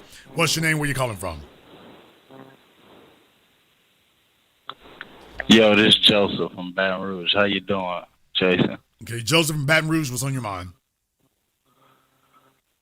I got a question for you, man. I don't have a disagreement with, say, us getting reparations. But say if we all got reparations, do you really think that the majority of black people would use those reparations to get all black folks up as opposed to using those reparations for selfish desires? Okay, why do you care? I'm sorry, I didn't hear you. What'd you say? I said, why do you care? Why what? Okay, brother, it sounds like you over there on the phone rubbing yourself. You breathing into the receiver. Just so, yeah, you sounds like you getting hot and bothered listening to me. I don't know what's going on with you, but this sounds real perverted. So, nah, man, I'm actually, I support you. I believe, I understand everything you're saying. I'm not a proponent of what you're saying. I'm not hot at all. I'm just trying to figure out, like, all right, say we all okay, brother. Okay, right? Now that you stop breathing into the phone like an asthma patient, my question was, why does it matter to you what someone else does with money that is owed to them? Why are you so concerned about that? Well, I believe that if we got reparations, it should be used for a common cause. Okay, sir, you should use it for your common cause then. But here's the thing. When Jewish people got their reparations, nobody said what you're saying. When Native Americans got theirs, nobody said, sir, be quiet. When Native Americans got theirs, nobody said what you're saying. When the Japanese got theirs, nobody said what you're saying. So what is it about you that you have this crabs in the barrel mentality where you think that you need to be the authority who decides whether or not other people are using it, quote, the right way. Why is it that you're trying to elect yourself to be the person to decide whether they're using it properly or not? No, it's not me. Okay, sir, I'm asking. You called in and asked the question. I'll ask a second time. You're the one who's concerned because you asked the question. I was answering Why your is it that you feel that it's your responsibility to determine if other people are using it properly or not? Okay, it's not my responsibility. I was just thinking in forward terms, as if, say, back then with the Jews and the Indians, they were in connected families where men ran everything. Sir, the Jewish people had just survived the Holocaust. Over 6 million of them were killed. What families the hell you talking about? But they were still, when they came over here and they got their reparations, they were in families where the women, a bunch of them were orphans. A bunch of them were orphans. You don't even know your basic history of Nazi Germany. You're just making things up now. You're completely ignorant of the facts, and you're just making it up. Orphans are not. Wow, now it's orphans or not. Now it's orphans or not. First. Now it's orphans or not. I'm B1. Okay, sir, it's not your responsibility to sit up here and try to police what other folk are owed. That's not your responsibility. No, I'm not. I'm not trying to. Yes, police you are. Anything anyone gets. I'm just asking you a question. Asking the question is you trying to police other people. Asking a question yes, about sir, because you have no business asking it. It's not your concern nor your responsibility. You are no factor in it. This is something that is owed. It's just like if somebody gets an accident settlement. You don't get to sit there and say, now what you need to do is invest it in the 401k and the Roth IRA. That's what you need to do. No, I'm not saying it's their settlement, sir. It's their settlement. They get to choose how they use it. It's no concern of yours. Okay. Right. I understand everything you're saying.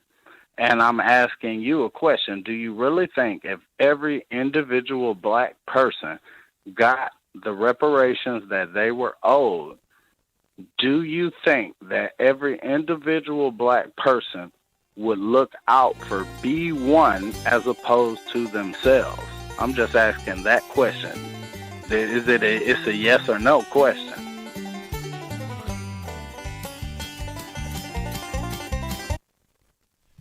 It's a yes or no question. These old butt dancing niggas. Sir, the answer to the question is it doesn't matter. You're never going to have a mathematical absolute. So if the standard is going to be that absolutely everybody. No, sir, be quiet. If you're going to make the standard that everybody got to do things the way you would be doing it, then that would be the excuse for the government to do it for nobody.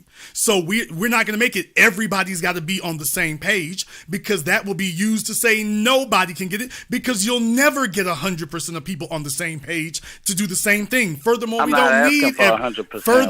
don't need everyone to do the same thing. No, sir, we don't. So the bottom line is we just need enough people. That's it. That's the only standard we need. Do I think that we'll have think that we will have enough people who do it? Yes. I understand that, Mr. Black. Okay, then I answered your question. Then I answered your question. You asked, do I believe it's going to happen? There will be enough people who do it. Sure. Okay, great. Then it's time for you to hang up the phone. Then it's time for you to hang up the phone now. I've answered your question. Now, I got one more question. It's always these back of the short bus kids out here. He can barely speak. He's barely verbal, but he's rambling on and on. How old? Okay, I got a question now. How old are you? I'm 39. Boy, you sound about 79. You better quit lying on my phone. Well, you came out with the boy like you a white man. Okay, you sound like you about 79. You sound like, no, you don't. You sound like an old nigga. You don't sound like a man. You sound like Okay, an can you- well, old nigga. All right, I'm do not yourself trying to a favor. disrespect you, Mr. Black. Do yourself Can you a come at favor. me like a hang man? up. I'm hang not up a the boy. phone. You're too ADHD and dense for me to talk to. Hang up the phone, or I'll help you. I'm just trying to ask a question. Caller from area code. Oh no, sir. Caller from area code 224. You're on live with the Black Channel. What's your name? Where you calling from?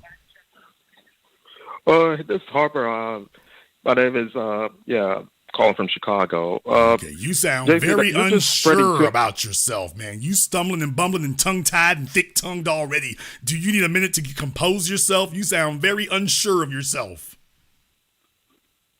Okay, I'm just saying that tonight you're just spreading Okay, so many lies. what is your name and where are you calling from? Untie your tongue. What is your name? Where you calling from?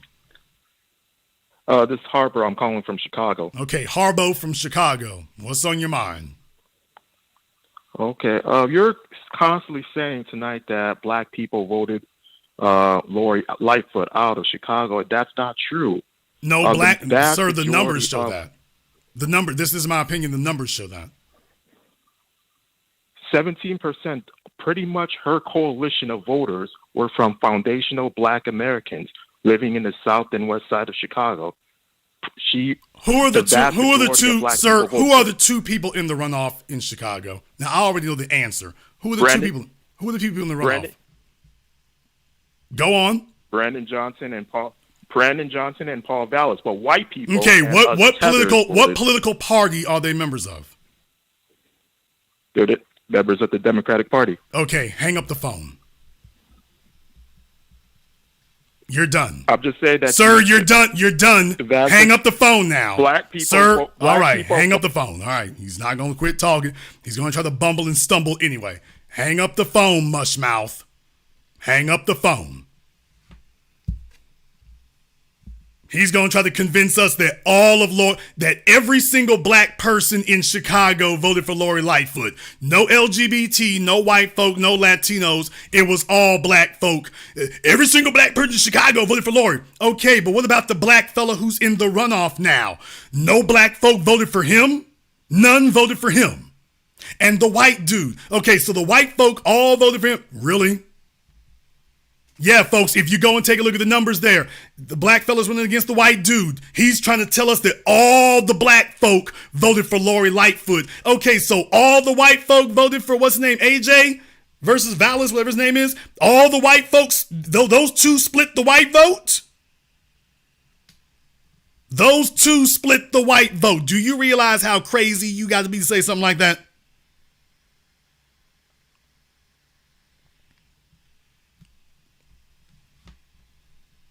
Boy, I'm telling you, back in his school in Guatemala, they didn't teach him how to count any better than that. The numbers are very clear. You can't sit up here and make that kind of garbage up and be credible. Well, you know, every black person in Chicago, I mean, they all voted for Lori. Dude, that's literally impossible.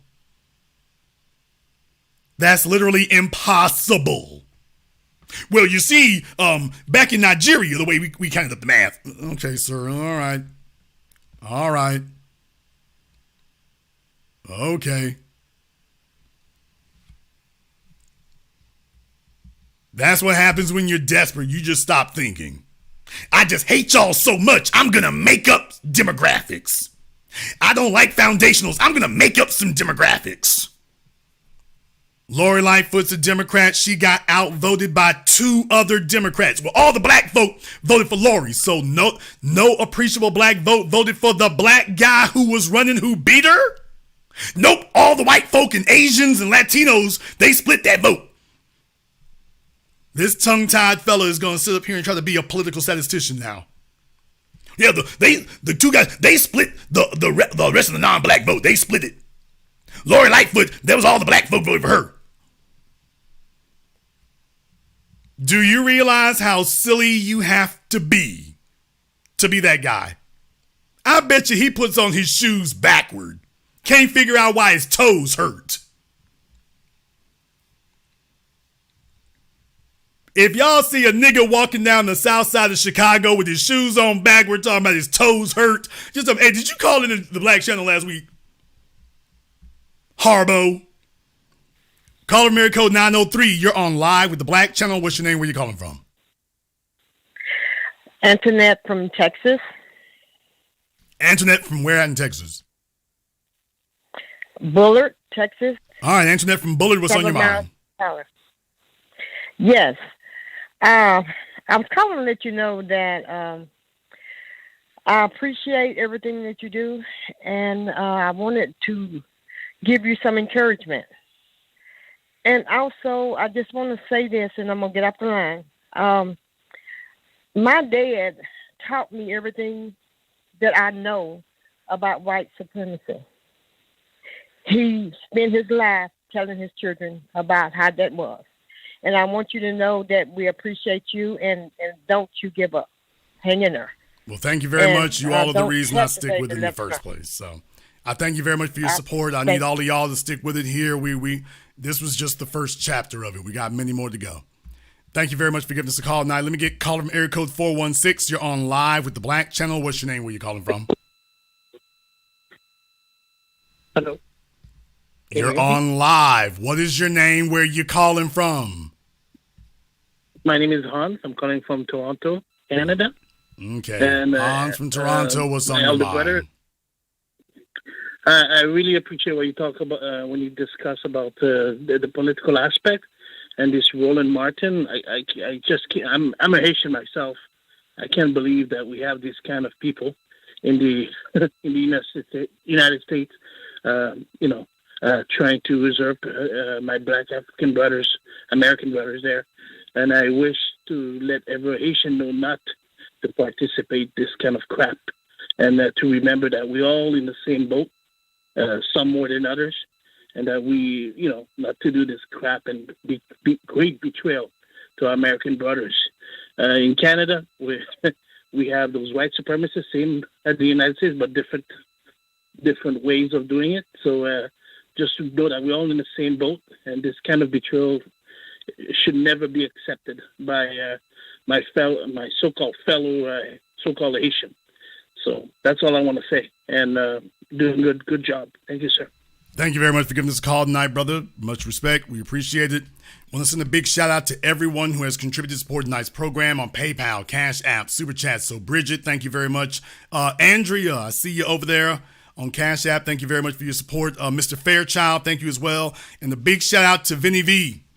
Vinny V on deck. I see you. Thank you very much for your support. It's always appreciated. Just want to give you your respect due. Thank you very much for your support tonight. I see you over there.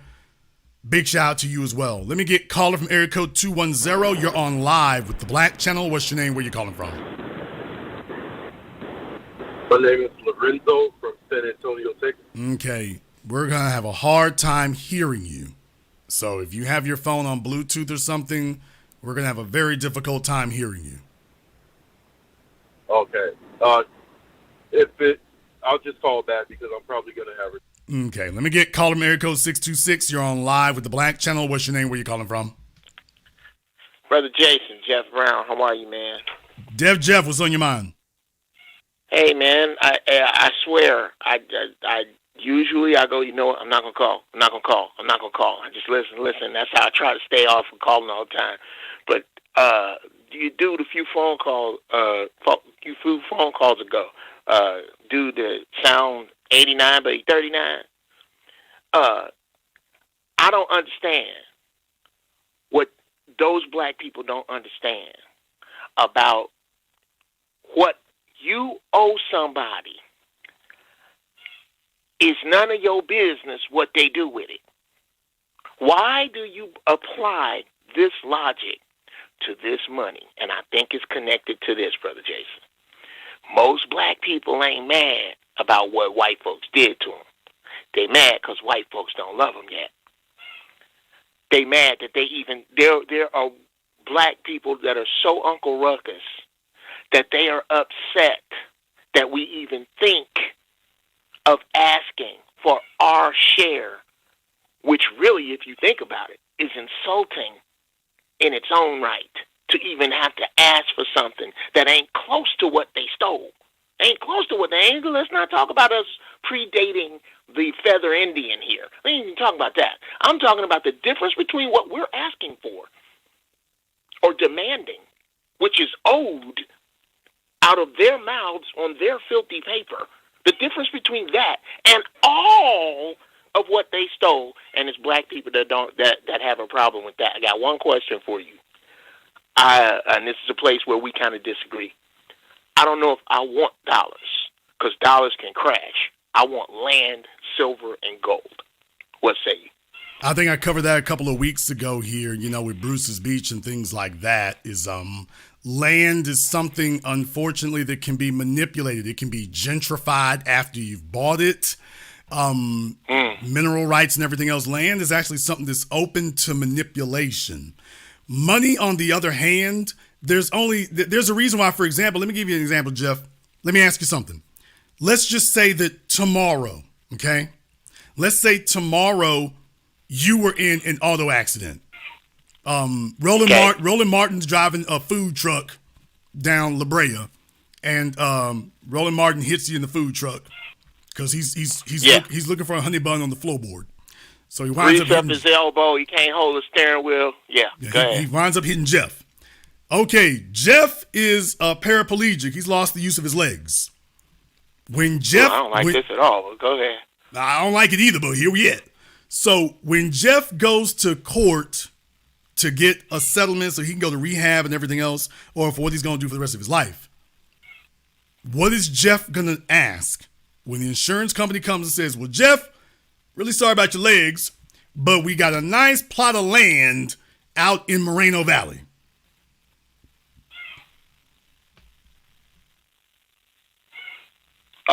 What do I say? Honestly, what do I say? How nice? How much minerals is on it? Where is it developed? No. Geographic coordinates to it. Yeah, it was like we said, no.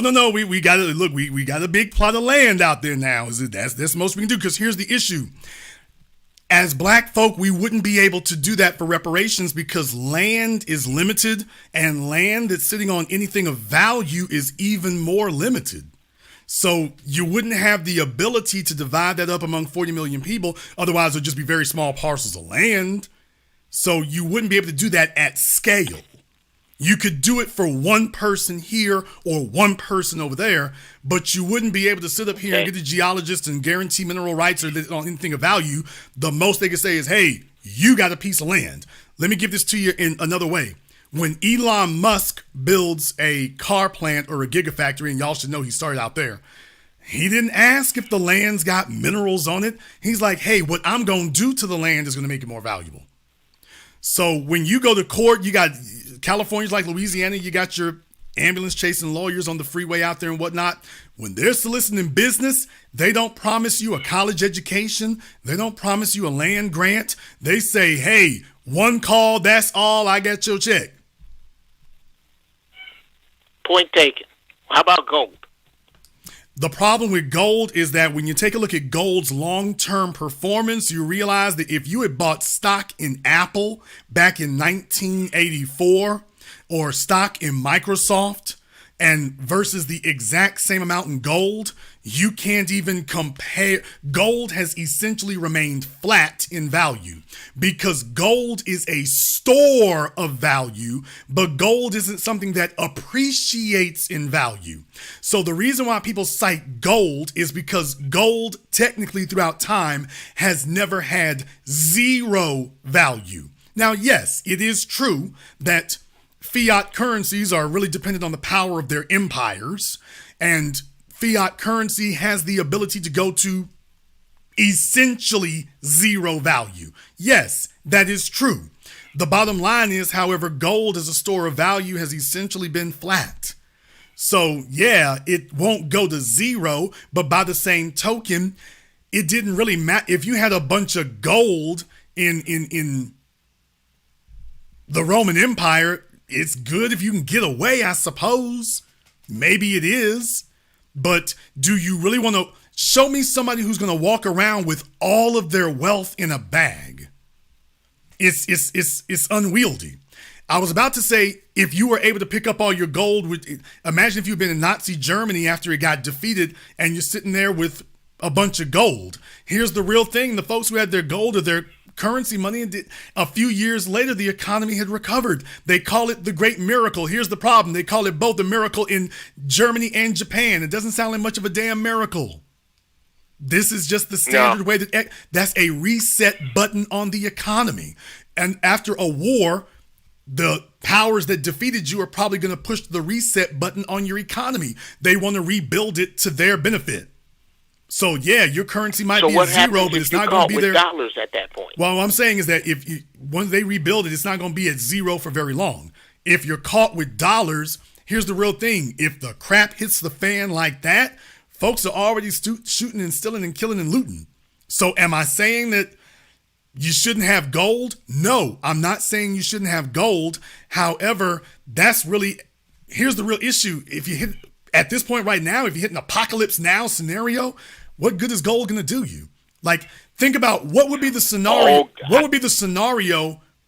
What would be the modern day scenario whereby which gold would be preferable to currency?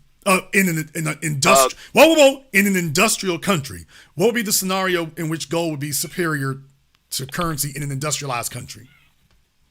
Any natural catastrophe that does away with ports or trade, gold becomes priceless to alchemists, the higher thinkers that you have. All your space parts made of gold. All your interior machine parts of machines that have to run technically, made of gold. All the parts that really mean something in your computer, they made of gold. So in that situation, yes, gold becomes something you can trade higher than with common people. It becomes give me no. What I'm saying is, give me an example in the modern day now where some event like what you're describing has occurred and it turned out the way you're saying, so I can have something I can analyze. Oh, that's exactly what I'm talking about, Brother Jason. If the feces hits the rotary oscillator right now, I would love to have $10,000 cash. No, Jeff. No, that's not what I'm asking. I'm saying, give me an example of where this, in the last 20, 30, 40 years, show me where this event has occurred so we can examine it and see how it worked out. No, I can't. You're right. No, I'm not saying that it has occurred. Right, and here's my thing. We've had far worse. We've had catastrophes that have flattened countries and nations. We've already had a pandemic that brought the world to a standstill.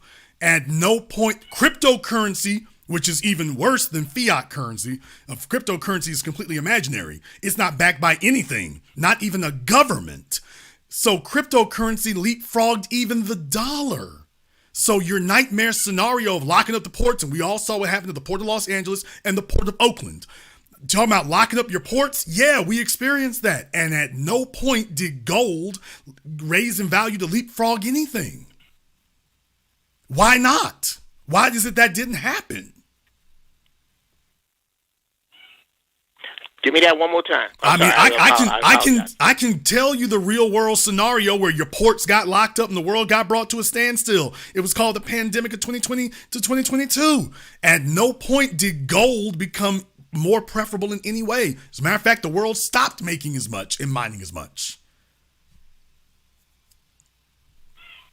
Okay.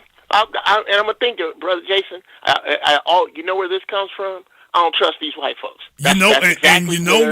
And you're absolutely correct. You shouldn't be trusting anyone. But even in the scenario that you just gave of gold, you weren't describing gold as a store of value. So with the idea, comparing gold to a dollar is comparing a store of value to a currency. But you're not trying to use in your example, you weren't describing gold as either a store of value or a currency. You were describing it as a tool. As a commodity. Yes. So in other words, what you're saying is you've actually increased gold's value by its utility, not its store of value, not its fiat value. Now that's called nation building. That's where you want to go. So you got the right idea, but it's not gold as a store of value.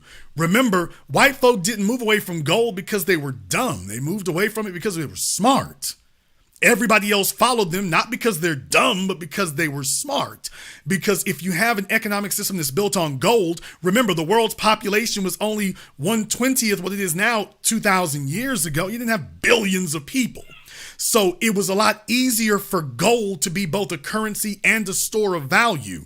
But when you've got a planet with billions of people, you need your economy to expand at its rate of improvement.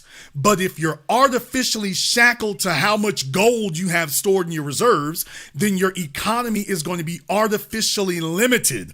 All of the YouTube armchair idiots who don't understand that about taking yourself off a gold standard or a silver standard don't realize, well, hey, you're saying that your dollar is, quote, backed by gold. The problem is it depends on how much gold you got. That's going to determine how large your economy can become. As opposed to fiat currency, where the store of value is not gold, the store of value is faith in your nation. Now, that's what you want to have because people can actually update that from time to time. That's something you want to have, and you will not be limited in how large your economy can grow anymore. Now it's unlimited. Okay. I'm gonna say this. I'm gonna get out your face. What black people, what you just witnessed, was not an argument or a debate. Knowledge is not like a dollar, where if I give it to you, now you owe me or I'm less. Knowledge is like a candle, and if I lean over and light your candle, it just got brighter in here. Thank you for lighting my candle, bro. Thank you very much for giving us a call here tonight. One more thing. The fellow in the chat room said the American dollar is backed by the military. Yes, it is. Yes, it is. Yes, it is. That is a true statement. Yes. A fiat currency has to be enforced. Absolutely. Yes. Yes. You get no choice in the matter. All of us are subjects to the Internal Revenue Service. You're going to give your power to the state whether you think it's a great idea or not. Yes, that's true. That's a true statement. Even if you attempt to leave the country, you could still be subject to that country's laws. Yep. Yes, you are right. Yes, you are correct. Yes, you are correct. Yeah, I didn't say that. I'm not telling you that. I'm not telling you it's all roses. You bound to that too. Yeah, you sure are. But only if they can enforce it. Without the military, they can't enforce these rules. They're rules because they can be enforced. So yeah, your dollar is backed by faith in the system, enforced by at the barrel of the gun. Yes. It's backed by faith in the system, enforced at the barrel of the gun. True statement. But then again, if you had gold, it'd be the same thing. If you had Fort Knox is not surrounded by cafeteria workers and Catholic nuns. Fort Knox is surrounded by military soldiers. I'm seeing a pattern forming. Caller from area code 984. You're on live with the Black Channel. What's your name? Where you calling from? My name is Maurice. I'm from Durham, North Carolina. All right, Maurice, what's on your mind? So you're absolutely right, Jason. I'm talking about Roland Martin. These non-FBA coons, they come out here cooning, and then they pivot. And what their pivot is trying to get us off code, but it ain't gonna work because you got us all on code. You got us right, and I appreciate you for that. And one more thing, my family, I'm a half FBA. My non-FBA family's from Panama. My uncle, he's running for mayor of Oxford, North Carolina. He's from Panama, and he is the greatest super coon ever, to the point where he justified the killing of innocent black people. And, you know what I'm saying? I'm just getting the word out and letting people know when he goes ahead and runs, hey, don't vote for him, don't support him, because he's not for black people. And that's all I got to say. B1. B1, thank you very much for giving us a call. Now, let me get caller Mary code 317. You're on live with the Black Channel. What's your name? Where you calling from? Good evening, Jason. This is Alan from Indianapolis. All right, Alan from Indianapolis, what's on your mind? I'm going to just make it quick because I know there's a lot of people on. All I'm going to say in terms of the whole reparations thing, it's funny how everybody's asking you all these confused questions about what is everybody going to do and how would they spend the money. far as I'm concerned, those are the sucker goofies that already don't have anything planned and they only want to live in captivity. They know that if we got that money, we would be the ones to build while they driving back to work in a Dodge Charger with gold rims. Well, they fear that and it hurts their ego. It's a little bit more than that, though. What you are hearing is raw envy. Follow me here. You see, they don't have any white people they can be envious of. White people prospering, white people getting something unearned, well, that's just the natural order of things. They don't question if last week, y'all heard my program last week, Elon Musk has been given billions, multiple billions of tax dollars. That fella ain't never called anybody anywhere to say anything about that. But you talk about black folks, while Elon Musk and Jeff Bezos are buying whole yachts and mansions, he's not calling anybody to say anything about that. But when it's some black folk, remember what the difference is. He tells himself he's got power over black people. Yeah, I can't stop Elon Musk and Jeff Bezos, nor do I even want to, but I can stop you. Because you got to understand, to the mind of the envious nigga, and I said that the way I meant it, to the mind of the envious nigga, he doesn't want to see, he's thinking about the folks that he considers to be below him. That's why he said, they just gonna spend it. You always hear the folks say the same thing. They gonna spend it on rims and tennis shoes and flat screen TVs. So what he's saying is he's afraid that the people, quote unquote, beneath him are gonna have capacity to leave where they are. See, he wants somebody to look down on. And if that sounds like white supremacy, congratulations, you won the sweepstakes. He wants someone to look down on because in his capacity, in his life, he's looking down on them. And he's saying, see, I got me $500 in the bank and they've got $2 in the bank. But you see, if you give them $500,000 and give me $500,000, well, I'll be damned. You just helped them to catch up to me. Who am I going to look down at? So he's hating on them in the abstract. He's hating on them in absentia.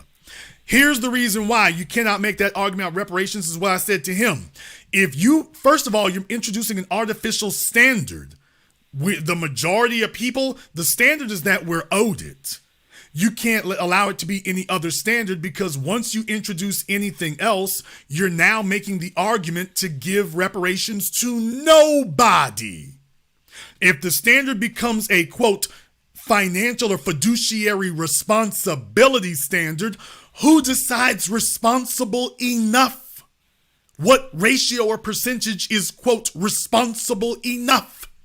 Well, if we give you $500,000 in reparations, then we need to see how your plan and your business plan and your status, how you going to turn that $500,000 into $1 million. Then somebody else is going to come up behind them and say, no. We need to see how you going to turn that $500,000 into $5 million. And then somebody else is going to come up behind them. No now. So you spend 150 years. We need to know how you're going to turn that 500,000 into 50 million. And if you can't explain to us how you're going to do it to my satisfaction, then we shouldn't give you anything at all, because it'll just be gone. That's the trick bag. If you allow them to make any sort of standard, they're gonna keep moving the goalpost until they've achieved their real goal, which is to deny everybody. There's no way you can deny a few people. They're gonna deny everybody, including a bunch of folk who are business owners. They can't get loans now. If you make a financial fiduciary responsibility requirement, they're just gonna tell you you don't meet the requirement, no matter what you do, no matter what you say. So the standard cannot be, well, tell us how you gonna use it. You didn't say that to the Japanese. Oh, well, they were owed it. So are we. You didn't say that to the Jews. Well, they were owed it. So are we. You didn't say that to the Native Americans. Well, they were owed it. So are we. Nobody's following up on any of those Jewish families to find out where they stay today, and no, they're not all rich. Nobody followed up with them. Nobody followed up with the Japanese to find out where they're at. And nobody followed up with the Native Americans. You can go to the reservations and see how they're living. Nobody's doing that to them. God. But when it comes to us, all of a sudden, wait a minute now. We got some special circumstances for you. You need to show us your competence with it and what you're going to do when you see the business plan and how it's going to play out and what is your plans for it. All of a sudden, it becomes that. And that will be, they're going to tell you, well, we're just worried about some of them lower level Negroes who won't use it right. Once you give them the authority to deny somebody, then they're going to tell us that what we want to do with it isn't good enough either. With your college degree and your CPA in tow, and they're going to tell you that what you want to do isn't good enough either.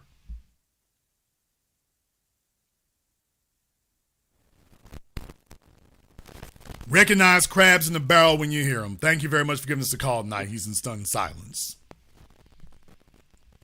See, that fellow was calling in like the rest of them do. They've always been afraid of that. Them the house niggas. They don't want anybody leaving the plantation because he's like, hey, my old washed up ass never really got anything done, but I'll be damned if I'm going to see those of you that I consider to be beneath me suddenly caught up to me.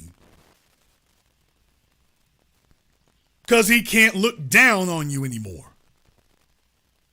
So that shows you how invested in that he is. He isn't worried about anybody else, quote unquote, wasting what they get, including from his tax dollars. He isn't worried about anybody else. But when it's other black people, all of a sudden, he's the dollar police. Wait a minute now, what you gonna do with that? You just gonna buy a bunch of shoes. You're gonna buy $500,000 in shoes? $500,000 in flat screen TVs? Really? They just gonna go blow it at the mall and this, that, and the other? Why weren't you worried about that with the Japanese and the Jews? Well, I mean, they all doing great. Actually, no, they're not. Actually, no, but you don't seem to be you were never concerned about them. Why are you not sitting up telling them, hey, we need to track down what y'all did with that money? Could you imagine his ass going to the Japanese, telling them they need to account to him for how they spent the money? I need to make sure that you didn't spend it, on woks and utensils. I need to see what you did with it. Recognize hating ass old niggas. And notice it's the old niggas. See, they don't want to see a bunch of young black folk in an advantageous position because, you see, once you do that, you actually can start comparing your progress to theirs and saying, hey, you old bastard, why is it you never did anything? There's a bunch of old folks who are dependent on young people to be mentally and emotionally enslaved. And that's a sad commentary, but it's the truth. There's a bunch of old folks who get up every morning trying to figure out how do they keep younger people mentally and emotionally enslaved. And they found out, hey, if you vote for Joe Biden and Barack Obama, they'll keep them young folks under wraps. Remember, it was the young people in the streets after Trayvon Martin and George Floyd. The old folks was sitting in church trying to figure out how to get the young folks out the streets. Y'all gonna make a bunch of trouble out there. The old niggas who were used to getting busted over the head when they were young were telling the young folk today they need to get comfortable. Recognize when somebody hands you reparations, you ain't got to pretend that you're comfortable anymore. You're also not going to listen to some old failure who never delivered anything. You're not going to listen to him anymore either. And he knows it, which is why he's like, wait now. What you plan to do with that right there? You need to explain to me what you going to do with that. I need to know if you going to spend it the way I think you should be. Caller from area code 850. You're on live with the... Okay, he's got echo to be damned going on there. Caller from area code 916. You're on live with the Black Channel. What's your name? Where you calling from? Hello? Okay, brother, it sounds like you're being mauled by a dog over there. Sacramento. Okay, are you okay? It sounds like you at Michael Vick's house getting towed up by a dog. Bad. Are you okay? My bad. I got pets over here. Hey, leave it. My bad. We got Michael Vick's nephew on the line. What's on your mind? But yeah, I just, wanted to say, first of all, I love your show. And as for the reparations topic, yeah, I mean, I don't know why other people are concerned with what our people do with their money. I mean, it just to me sounds from my perspective like a really, just deep form of lack of self-esteem. You know what I mean? Like you just, you're so concerned with, I guess, wanting to see your people win. You're seeing yourself as a black person not winning, that you're just, I don't know, you just feel so low and like you got to do everything the white people do, basically, and it's terrible. Hey, leave it. Okay, well, But first of all, very good point there. It's a broadcast, not a show. Steve Harvey has a show. D.L. Hughley has a show. We're a broadcast. But definitely the folks who sit up here and talk like that, it's a very good litmus test. I want you all to recognize what it is. It's a very good litmus test because what they're telling you is what they think of black people as a group. And it's very good for us to find out who's with us or who thinks they're looking down at us or condescending us. It's very good to find that out and to find that out early. You got a lot of folks out here who they like the status quo because in their minds, it gives them the ability to talk down to others. When you meet that old nigga who works in the produce section at Albertsons, he doesn't want things to change. Yeah, not because he's rich. He knows he's got to bow to all the white folk, but he knows there's some black folk doing worse than him. And he takes comfort in that. Getting up every day. And if that sounds like the white folk in Rosewood and Wilmington, yeah, you damn right. We got a bunch of Negroes who they've channeled that energy. And they're old. Now, you don't typically find that among the young, except in a lot of the immigrant set, but you usually don't find that among the young people. The old folks, on the other hand, oh, you got a good wealth of that. They sit around talking about them young folks out there, all they gonna do is buy tennis shoes. And like everybody's sitting up here I don't outside the damn understand Nike that store. kind of hate. Like, if that's your concern, like, just you're going to get reparations too as a descendant of slavery and a black person. Just build your empire, invest in your businesses, and put some set-asides for the youth and our community if that's your concern. Do what you want to do with your money. There's the whole point is that, wait a minute, you're not talking about what you're going to do and how you're going to be a benefit. Right. You're worrying about everybody else, and it seems like you're trying to change the subject. Why are you not more concerned about what you're going to do? Well, you see, I mean, exactly, I know I'm going to be straight. And he doesn't have a plan either. He doesn't have a plan or a goal either. What is he going to do with it that's more noble than what these folks are going to do? What's he going to do? Exactly. What is he going to contribute? What's he going to make that's more noble than them? He's going to set him up as the authority to judge everybody else. Okay, what are you going to do that's going to be more noble so they can follow your example? And if you question him, you're going to find out ain't nothing coming. Thank you very much for giving us a call. Now let me get caller mirror code 415. You're on live with the Black Channel. What's your name? Where you calling from? It's Don P. calling from San Francisco.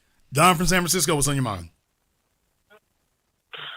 I was just thinking about this whole thing in terms of how unfair the whole system is. I'm sorry. I just watched prior to this.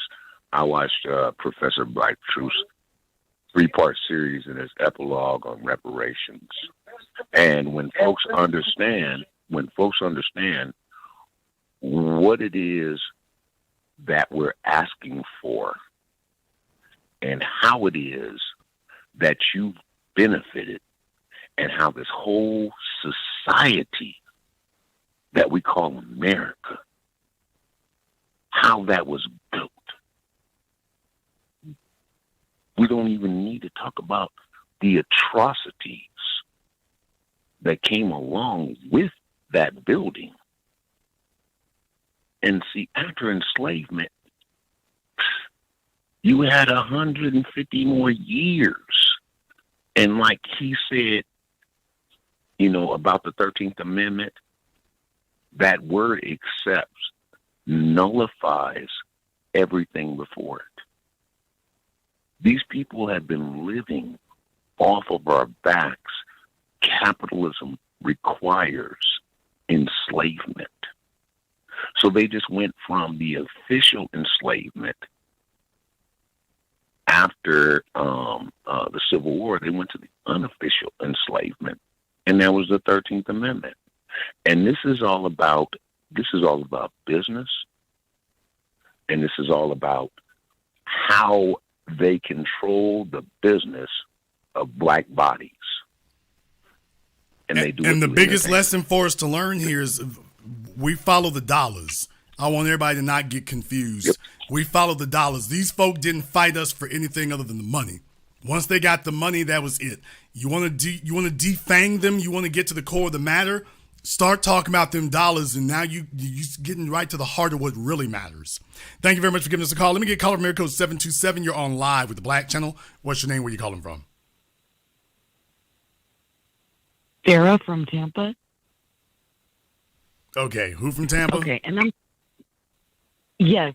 I'm calling because I just really quick. Okay, what is your name? I was recent Sarah from Tampa, Florida, Pinellas County, Florida. All right, I don't know if you got the phone up under your chin or whatever, but you're really muddled. Okay, can you hear me better now? Yeah, she's got it under her chin. All right, what's on your mind? Okay, so I recently did a bike tour in St. Petersburg, and we rode through the town, which used to be like a predominantly black, prestigious town. Of course, gentrification came along and destroyed everything. But then, and the tour was with like tons of older white people. It was me and my other friend who were the only African Americans on the bike tour. And at the end of the bike tour, the brother, this older gentleman that was leading the tour, stands up and tells all these white people that the best way that they can fix what was done, and that, you know, if they want to help, not to sign up and think reparations is a great idea. And, you know, they need to give back in other ways, like contribute to colleges or whatever he was saying. After he said that, I kind of just tuned out. But I just want to say to all the black people that think that we shouldn't get reparations, stop saying that shit in front of white people. Just shut up. If you don't feel like we should get reparations, that's fine, but shut the hell up. And that's all I want to say. Thank you very much for giving us a call. Let me get caller from area code 702. You're on live with the Black Channel. What's your name? Where you calling from?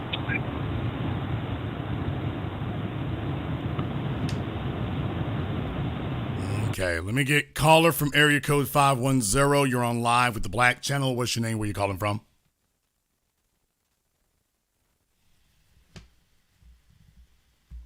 Okay, this must be a full moon out there right now. Everybody's playing on the phone.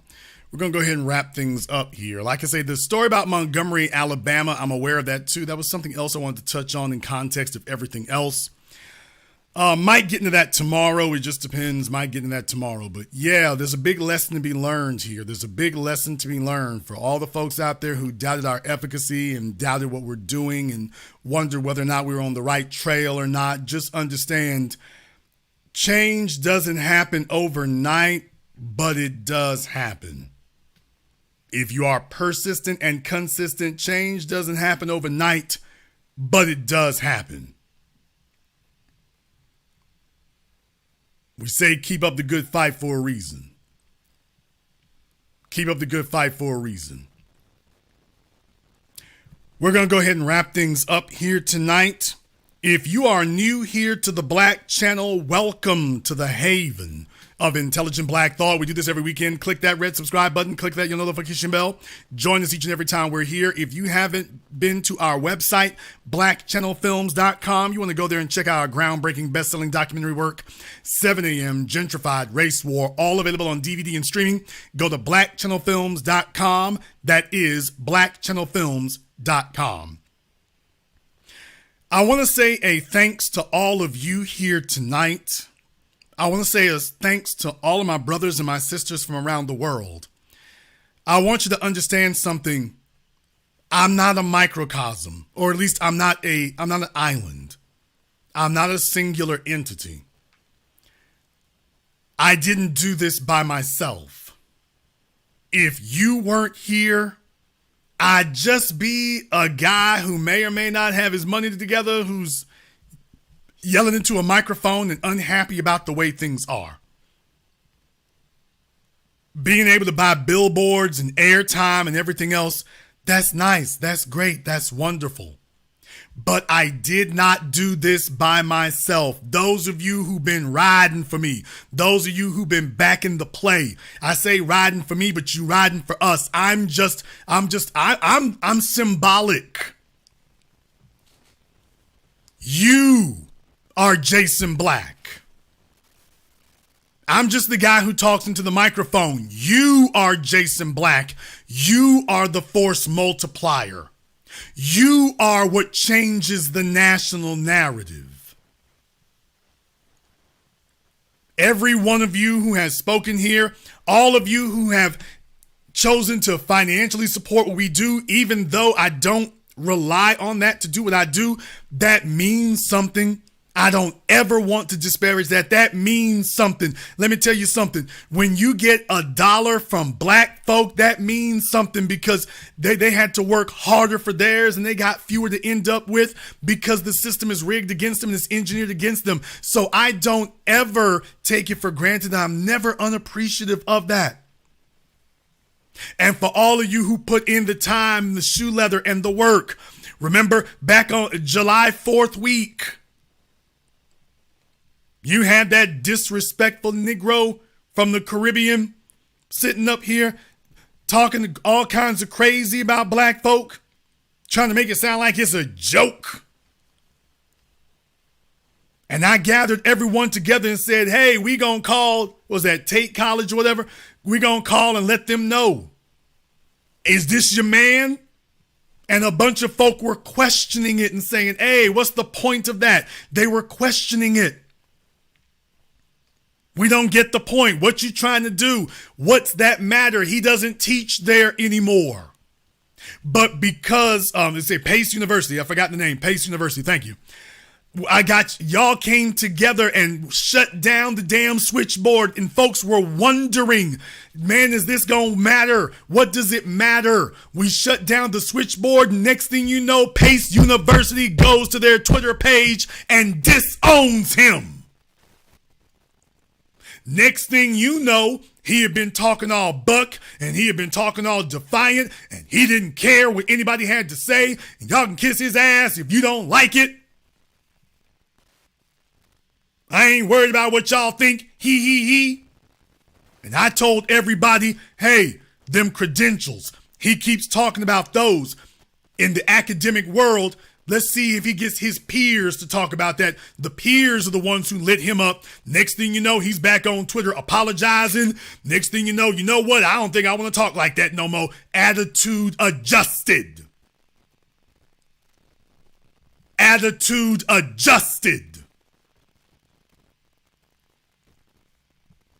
But that wasn't me. I'm just the guy behind the microphone. He wasn't messing with me. He was messing with you. And everybody being on code. That's what makes this microphone matter. That's what makes the documentaries matter. That's what makes the billboards effective and can change the world around us, not me. I'm just the guy behind the microphone. All of you. You are the reason and the purpose and the force that makes it possible. All of you. All of you. You're the ones who make that available and possible. I'm just the guy behind the microphone. So when you see these things occur, when you see these things happen, that's the kind of thing I want you to remember. You are an essential ingredient in this. You are an essential ingredient. I didn't do this by myself.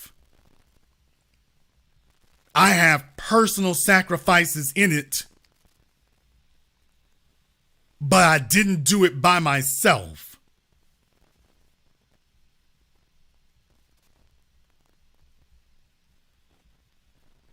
So while I'm saying everything else, I want you all to remember that your contributions have not gone unseen. For those of you who've actually put in the work, I see y'all in the super chat right now. Thank you very much. I see you on Cash App, PayPal. I see you in the streets. I see you in the comments. I see you liking and sharing. This is the culmination of what we've been doing for over a decade. This is the culmination of what we've been doing for over a decade. And I want to make sure that you understand that I see you.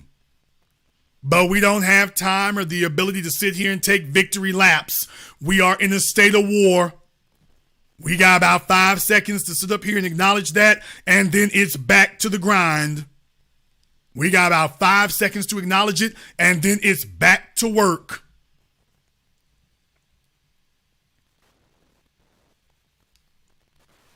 So yeah, we acknowledge this, but now it's back to work. Thank you very much for joining us here tonight. And this concludes tonight's broadcast of The Black Channel. I am your host, your brother, as always, your humble servant, Mr. Jason Black. And until next time, all of my brothers, all of my sisters, all of my sons, and all of my daughters here and around the world, remember, black is the future, and the future is relentless.